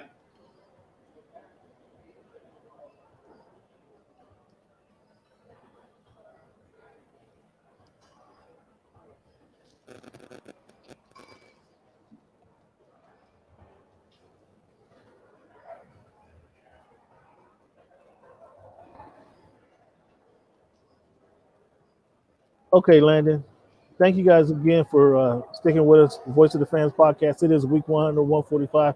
Thank you, Landon. Landon, give them your Twitter handle, your social media information so they can follow you and tell you because they're going to be looking for this follow up on the body types and how having a growth spurt impacts your development of your body.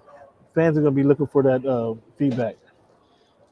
You can catch me at Landon Buford on Twitter and Instagram. You can also find my writing at landonbuford.com. Okay, Landon. Jacksonville was fined $200K. Urban Meyer was fined $100K. So Urban Meyer is right up. He wastes no time to get fined in the NFL. He wastes no time to start breaking the rules in Jacksonville. What did he do? Because I've been on the NBA tip. I haven't been on the NFL tip at all. Organized team activities. They're apparently they're going 11 on 11.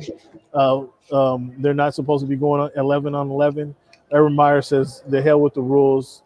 I do what I do, and I'm trying to get my team better." So the team was fine, and Urban Meyer was fine. So although the owner has bottomless pockets, um, I think it's still kind of a slap. Urban Meyer is a slap to the NFL because he's breaking rules right off the bat. I don't think that's a good look.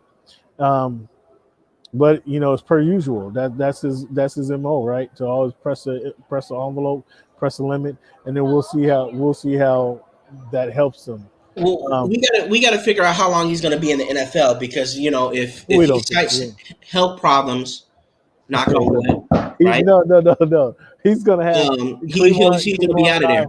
Cleveland and I agree that within 3 years he'll be out of the NFL. Either back, uh, spending time with his family, back on commentating for college Fox or football games on ESPN, Fox. yeah. Yeah, so within 3 years he's going to be out of the NFL. So he's trying to do the best he can in this short period of time that he has because I think he's going to be out of there. The Cowboys and the 49ers also were fined an undisclosed amount of numbers for similar reasons for breaking the OTA rules. Um, what do you What were they what do you doing? know about Practicing that? without pads, hitting each other? What were they doing? Well, no, you're not supposed. I know for the Jacksonville Jaguars, it didn't specify what the Cowboys and the Niners were doing, but it specified the Jacksonville Jaguars. You're not supposed to go 11 on 11, and with pads. And apparently Jacksonville was going on 11 on 11 with pads, and so you're not supposed to do that in their organized team activities, which they had a couple last week. Most teams had them over the last couple of weeks. Jacksonville had theirs last week, so. Another of the Washington football team was Yeah, I saw fined that was for fined $10 million misconduct. Yeah. for a general lack of respect for women in the workplace. Um, I wonder how long it's going to be before the NFL says we don't need Snyder as one of our owners. Well, I know Bezos was trying to get ownership of the team um if He tried to Snyder get was to set he tried to get his friends to force Snyder out. yeah. That's power. Isn't he a minority owner already? Who? No, Snyder owns the team full out. Okay. If my understanding is Snyder he owns 100% of the team. But that's some power. That's some fucking power for Bezos. If he can go to his boys in the NFL and say, "Yo, tell him you guys don't want to work with this guy no more," and then so I can buy in. I got it. Here's a check. I already got 500 mil ready Well, to go. because they were trying to make sure that the Seahawks stayed in Seattle after the passing of Paul Allen, and if Jody was going to sell it, they wanted Bezos to come in and be the owner of the Seahawks. Well, That's what I heard. I don't know how true that was. That's what I heard. Yeah, he's not. He's apparently They're not selling the Seahawks or the Trailblazers. So they're in good shape. But I And think with Amazon owning a piece of the building of the new arena in Seattle, I wouldn't be surprised if Bezos finds happens to be within the ownership group of the Sonics when they come back. we'll see. I haven't heard anything. I'm just. That's a huge saga that's going on, man. Yeah, but anyway, back to NFL. Yeah, I wish they would turn that over to Chris Hansen, let him do his thing. I'll tell you some stuff about him, but I'm not going to put it on camera. Yeah. There's a reason why. But so the $10 million, the Washington football team was fined, and like I said, I'm thinking in short order, man, that they're going to try to do something to get, because he doesn't have a lot of friends in the league. So as far as ownership goes, I'm thinking they're going to try to edge him out somehow. And this seems egregious enough that this would be a good reason, kind of similar to the Sterling factor, but maybe they didn't have anything on tape that they can nail him with. And then, do you think Lamar Jackson is like the players in the NBA? You don't win a championship, you're a bum. Paul George syndrome, if you will. Do you think that is on Lamar's shoulder to get to the Super Bowl? Yep. Every year. The kid's been in the league like what, 3-4 seasons. Like this isn't the NBA. First unanimous MVP. This The pressure's isn't on.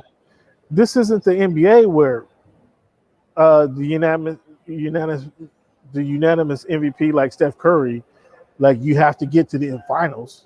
You don't do it by yourself, right? No, but that team is on the hot seat. They need to get to the championship at some point.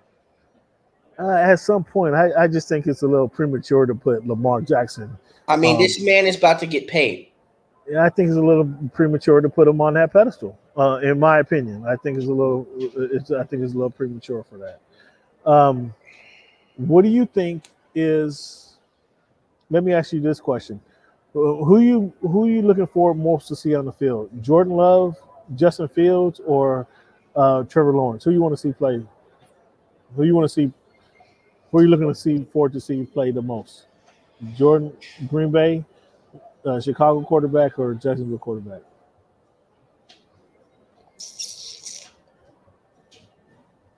I'm gonna go with Fields because you said Trevor Lawrence. Who you said who? Trevor Lawrence, Jordan Love with Green Bay, or Justin Fields? Trevor Lawrence is the only one that's starter right now. I thought you were going to talk about the one in San Francisco. Well, yeah, Jacksonville has no the choice. Niners. Jacksonville has no choice but to start Trevor Lawrence. Trevor Lawrence is the only starter right now. I don't think Trey Lance. I don't think he's going to start till mid-season. I'll say this: since Jacksonville took most of a lot of Seattle's picks, I'll go with Jacksonville. Sorry, my eyes. Okay.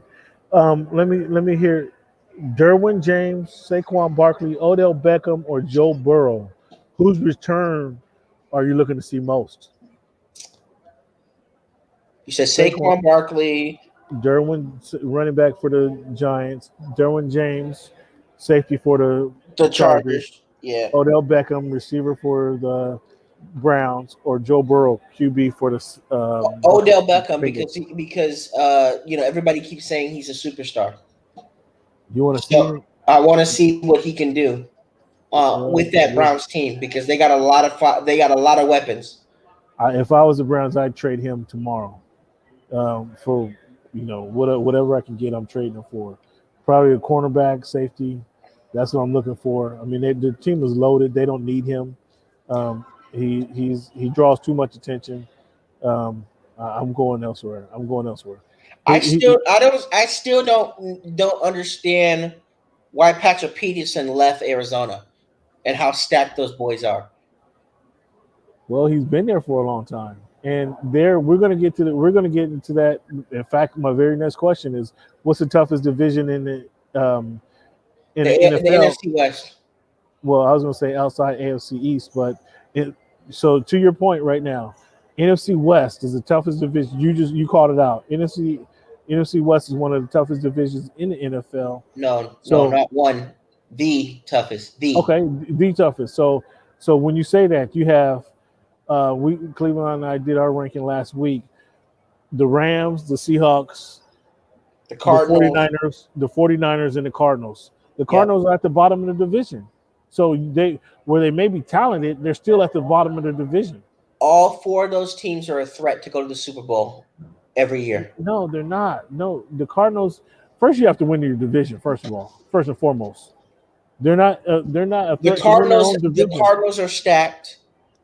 The Rams are still stacked. You're not hearing what I'm saying. You got to win your division first. If we just ranked them.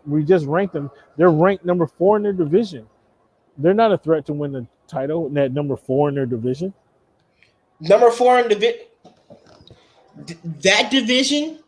Who was represented last year? The 49ers represented the year before. It was Tampa Bay and the Chiefs, right? Right. The 49ers were in it the year before, yes. The year before. The Rams were in there the year before that. Okay. Who was in there before that? The Cardinals hasn't been in close since the Cardinals haven't been close for a while, so I'm not sure what you're trying to I get think at. 11 was last time the Cardinals were in contention for a Super Bowl. Uh-huh. 2011, and then 14, 15 Seattle was in there. Okay. Um, I think the Cardinals are dangerous this year. What tells you Um, that? What tells you that when we just ranked them and in the last of the division? from last year, did you see the acquisitions that they picked up this year? They got AJ Green on a 1-year deal. Okay. They got Connor at running back. Okay. They have The DeAndre problem Hopkins. the problem is not offense. The problem is defense. Okay, did you see what they picked up on defense? Who? They got JJ Watt coming Okay. off the Yeah, edge. that's true. Yeah. Yeah. And then the pieces that the only significant piece that they lost on defense was Patrick Peterson. And I don't know, like I said, I don't know why he left. I think they replaced him in the draft or tried to replace him in the draft. But what I don't know exactly. I haven't talked to him, but don't talk to him. So, my only thing is just looking at the division breakdown. They're ranked last in the division and have been for the last multiple years.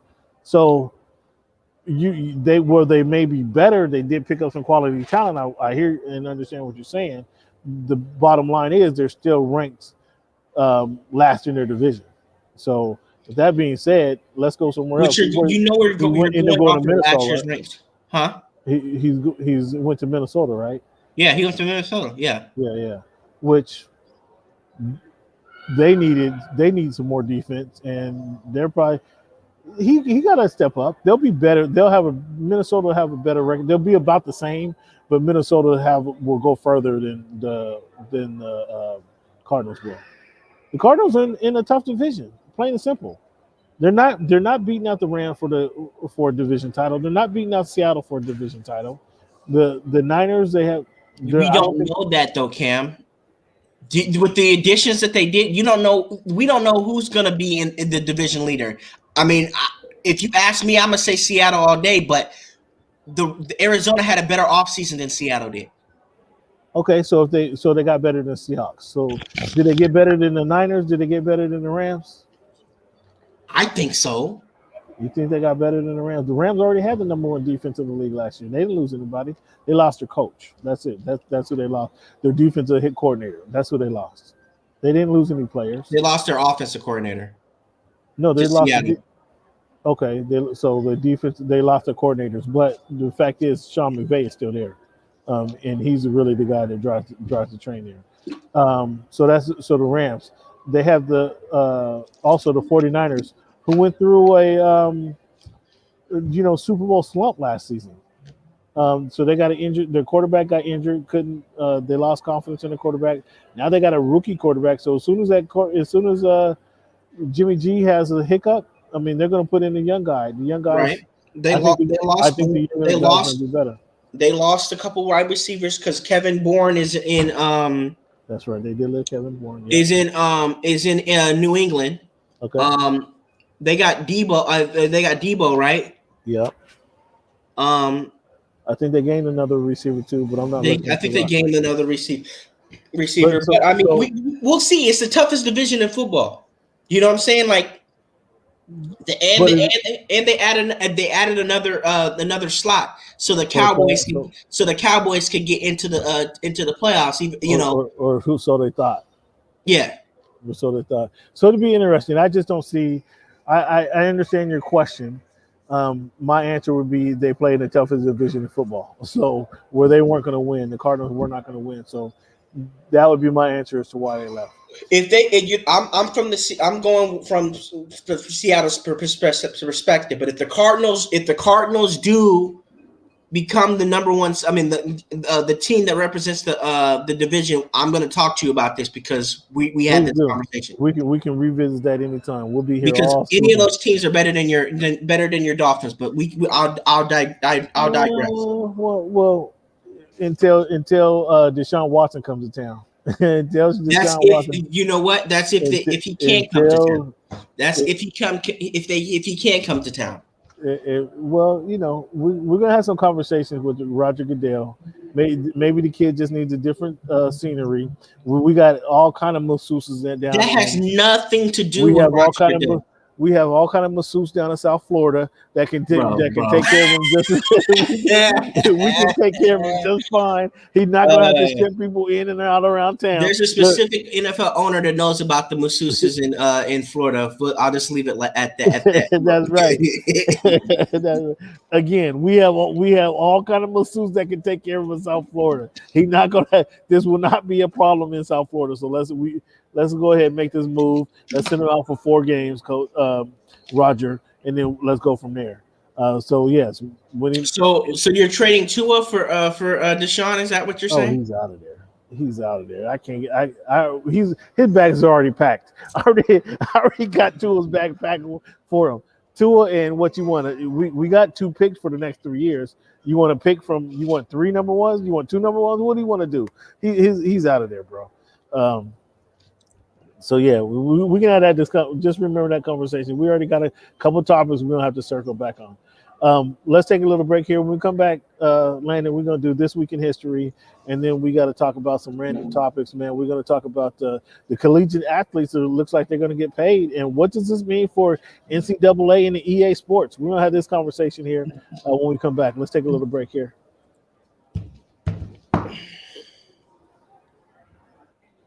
Hold on, let me get some lemonade since we're taking a break. They need to pay my boy Reggie Bush, reinstate him. This ain't retroactive.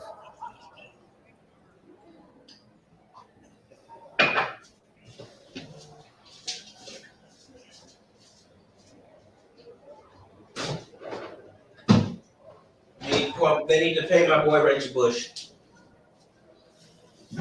Shit, they already have bought him a house. What do you do? What more you want them to do? They need to put the Heisman back.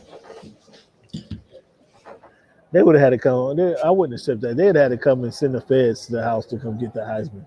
I wouldn't have took that back too. I wouldn't have sent that back. All right, here we go, Landon. Once again, fans, thank you guys for tuning in. Voice of the Fans podcast. It is July 1, 2021, and this is week 145 of the Voice of the Fans podcast. We want to thank you guys for tuning in and checking in with us. However you're listening to the podcast, wherever you're listening to the podcast, we certainly appreciate that. Go ahead and hit that subscribe button, hit that like button, and then share this podcast. If you like what you hear, which you ought to like what you hear, dropped a lot of nuggets on you, had some deep conversations. So go ahead, share this podcast, tell a friend about the baddest podcast in all the land. That is the Voice of the Fans podcast. We appreciate you guys for tuning in. And now we're going to get to the amazing This Week in History segment that is streaking the nation.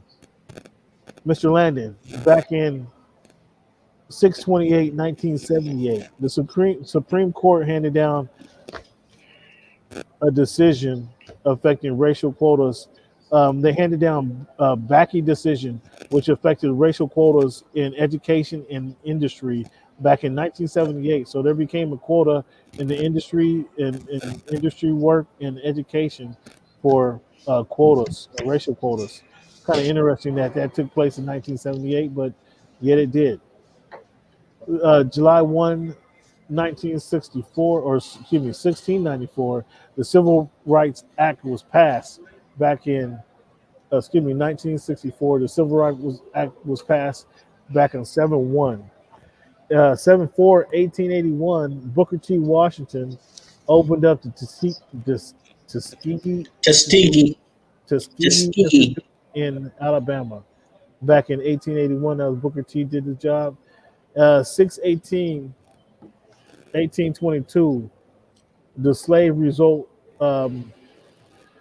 that Denmark Vesey and Peter Poyas initiated, they got arrested in South Carolina. They didn't get far. That was 1618, 1822.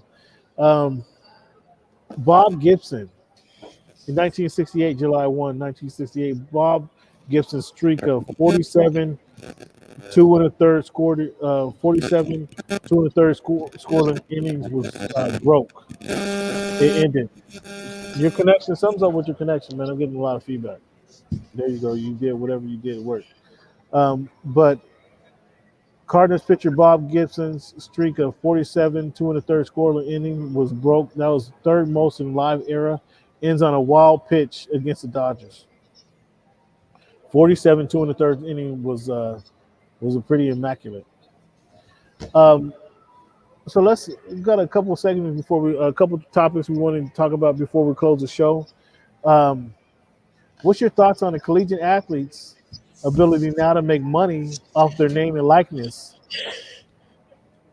It's about time, man. They should have been making money a long time ago. The NCAA was been getting over for decades.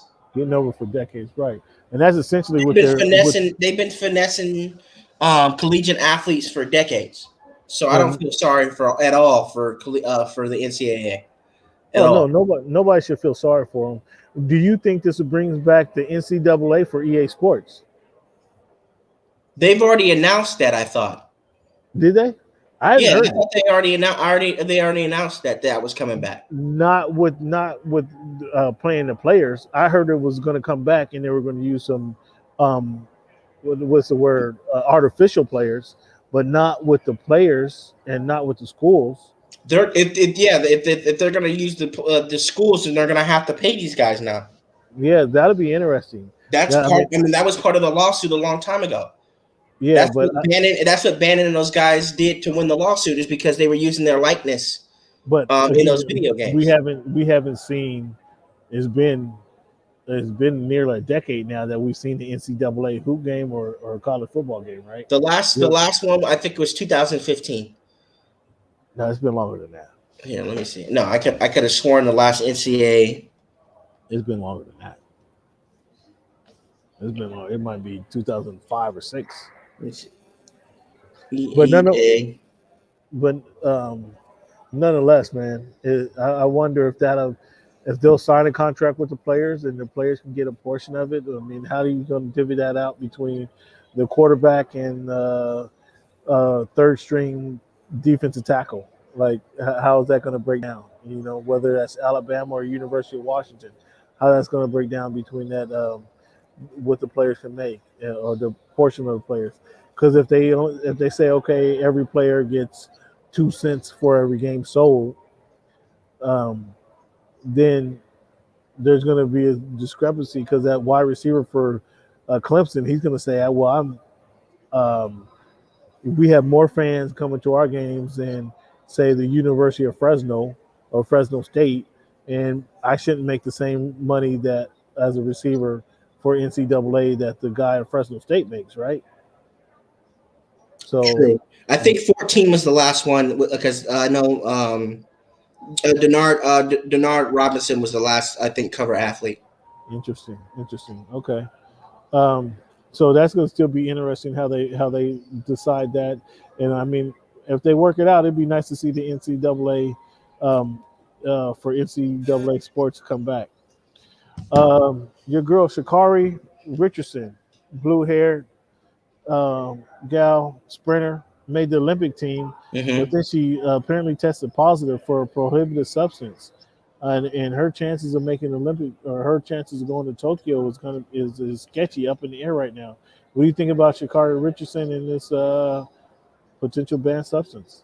Um, from what I'm reading on the internet, I mean on social media, and that's not necessarily reliable. They said it was weed. So I mean, if it is weed, um, Well, if that's all it was, that shouldn't be an issue. But yeah. banned or not, I mean, she's blowing and still blowing, I blowing. mean, like that, you're messing with you're messing with endorsement money. You're messing with Yeah, um. It's not smart, regardless of if it's just weed or anything. You shouldn't have any banned substances um in your system. I in your mean, system. any bad substance. You're right. Now, if it is just weed, I mean, maybe the what is it, WADA needs to relook at their banned substances. Um, Did you hear about the Eugene Chung situation? The former Eagle Philadelphia assistant coach was interviewed for a job, and they told him that he wasn't the right minority for the job. Did you hear about that situation? It No, I happened did not. probably here about a month ago. Um, well, the NBA, the NFL, excuse me, conducted their investigation and could not confirm. They were unable to confirm alleged comments uh, from the former Eugene Chung. So, kind of bygones be bygones. What is the word down there in Texas about the pitchers using the tacky? Was it the gold tacky or just to get more I'm control of the ball? I'm unfamiliar with the story, so I don't know. You're not following the Major League Baseball at all? I mean, that's been a big talk in the Major League Baseball in their I stopped substance. following the Major League Baseball in 2001 when the Mariners were eliminated. I haven't been a fan of baseball since the Mariners in 2000 and So 2001. that's the problem. You was a fan of the Mariners. The Mariners ain't been good the whole at all. Period. They had one winning Listen, season. They had one winning season in your lifetime. One. 97, 2001, 1999.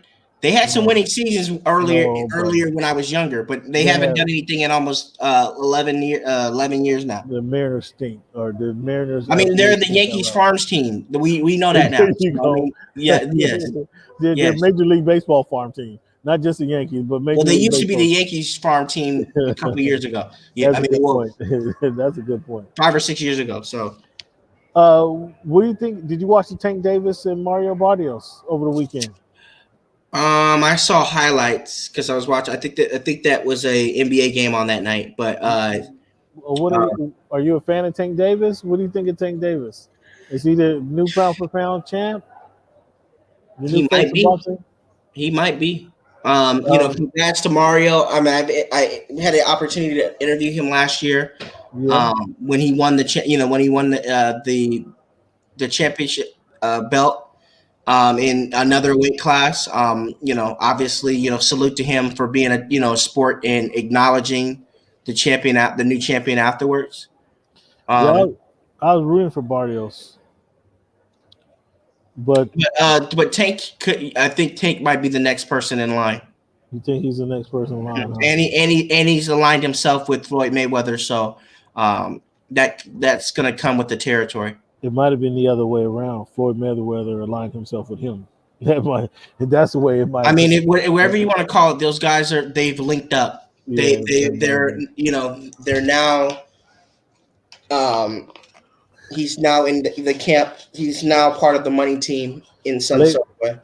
in a few weeks we have Fury taking Tyson Fury taking on Deontay Wilder for the third time. What's your anticipation of this bout? Wilder's got to win this fight. Can he win the fight? Not do he got to win the fight. Can he win the fight? I mean, Fury's got his number right now, right? Are you going? Who do you have in a fight? Who you putting your money on? He better. Well, listen.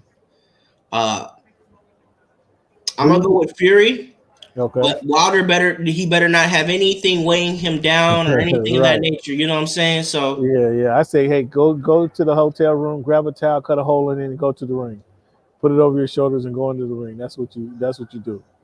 You don't need no elaborate you mask don't or need. elaborate He's costume. a showman. They're both No. showmen. Hey, go into the ring with nothing on, and show that you can fight and win. You can win this. You can beat this dude. That's what you Yeah. need to do. That's what you need to do about now. And then later on next month, we have Earl Spence from down around your parts takes on Manny Pacquiao. This will be the I can't first believe. fight. I think this will be the first fight since the accident, right? No. This is second fight. Second fight. Okay. Yeah, this is second fight since the accident. I can't believe Manny Pacquiao is still fighting. Two Oh, it's years a ago, check, but my guy, huh? it's a check. Well, yeah, but he's 42. I can't believe he's still I fighting. mean, didn't Bernard Hopkins fight till he's like 46? True, but I don't know. Bernard Hopkins also spent like 7 years in jail, and he had some time to make he had some time to make up. Manny has got a lot of things going on, and I just He can't might. believe he's still I mean, fighting. he obviously loves the sport of boxing. Yeah, that's fair. Fair. Good point. Good point. And like they do in wrestling, they might if they might Spence might need Manny to put him over. You know what I'm saying? You watch wrestling, you know what I'm talking about. Yeah, we'll see. I mean, in boxing, I just tell the fans this in boxing. So it's not that they fix fights per se. I didn't say they fixed fight. I Now said that listen, they listen, needed him listen to. to what I'm saying. Listen to what I'm Okay. saying. It's not that they fix fights per se, and that's what a lot of people say. Oh, these fights are fixed, blah blah blah. But they'll put fighters in the ring. The promoter will put him against a fighter that they know he should beat, and they're pretty confident that he should beat him. And so they don't want their boxer to lose, obviously. So they'll just put him in a really good situation. And if you go out there and lose, it's kind of a surprise to everybody. So it's not a fixed fight per se. And then it's Manny Pacquiao. So as you mentioned, it's a checkbook. It's a big payday for both fighters because Manny Pacquiao brings his whole nation of Philippines to the whole nation is going to be try to get tickets to that fight, and then obviously Spence is a draw, so a lot of people want to see them fight each other. But if Spence doesn't knock him out, man, I'm gonna be disappointed. I'm going into the fight kind of the same way I did. Excuse me, when Keith Thurman fought Pacquiao. If Earl Spence doesn't knock him out, I'm gonna be disappointed So in this fight. what is the next fight for Spence if once this fight is over? Because what's next? Does he win or lose? If he wins, what's next? If he wins, they're fighting at the end of July. They probably won't fight until early next year. I don't know that he fights Crawford. I don't think that's probably the fight you want to see or what you want to hear. But he'll probably fight somebody. I don't think he'll fight Crawford, but he'll fight another Crawford's guy. got a lot of power. Well, Crawford also is sitting on the shelf for so long. We don't know what Crawford has left because he hasn't fought anybody of note in a couple of years. It's been a few years that he fought somebody of note. So I mean, COVID had something to do with that, but yeah, keep going. COVID did, yes. Yeah. However, he didn't. The last fight he had was a pushover. He beat him in 7 rounds. So he hasn't worked in a long time, is what I'm saying. And so where Spence, unfortunately, he has the auto accident. He's fought Danny Garcia. Yep. Then he fought. I don't remember who he fought last time, but it was. That's what I said. I thought it was the first fight since this is the second fight. But the last fight went to distance. I want to say it was Danny Garcia. Actually, it might have been Danny Garcia just recently. So last month or last year, a year from today. So we'll see, man. But Landon, thank you for tuning in. Landon, give the people your social media handle so they can connect with you. You can catch me on Twitter at Landon Buford I'm sorry, and Instagram at Landon Buford. You can catch my work at LandonBuford.com. Landon, I want to thank you for tuning in. Fans, I want to thank you for tuning in once again. I want to end the show with this quote from the late great Kobe Bryant. Bean. If you're afraid to fail, then you're probably going to fail. One more time, Landon. If you are afraid to fail, then you are probably going to fail. Late great Kobe Bryant, just be confident in everything you do. Believe that you can win. Believe that you're going to be successful. And just have confidence in what you're doing. So, Landon, you could take that. Fans, thank you guys for tuning in once again. Why do you keep telling me? You can take that. Just believe in what you're doing. Big guy, believe, and I mean necessarily to everybody. Fans, once again, please be sure to subscribe, rate, and review our podcast. Again, tell a friend about the best podcast in all the land. And then, as always, I want to thank you guys for making our voice your choice. Have a good one, Chief.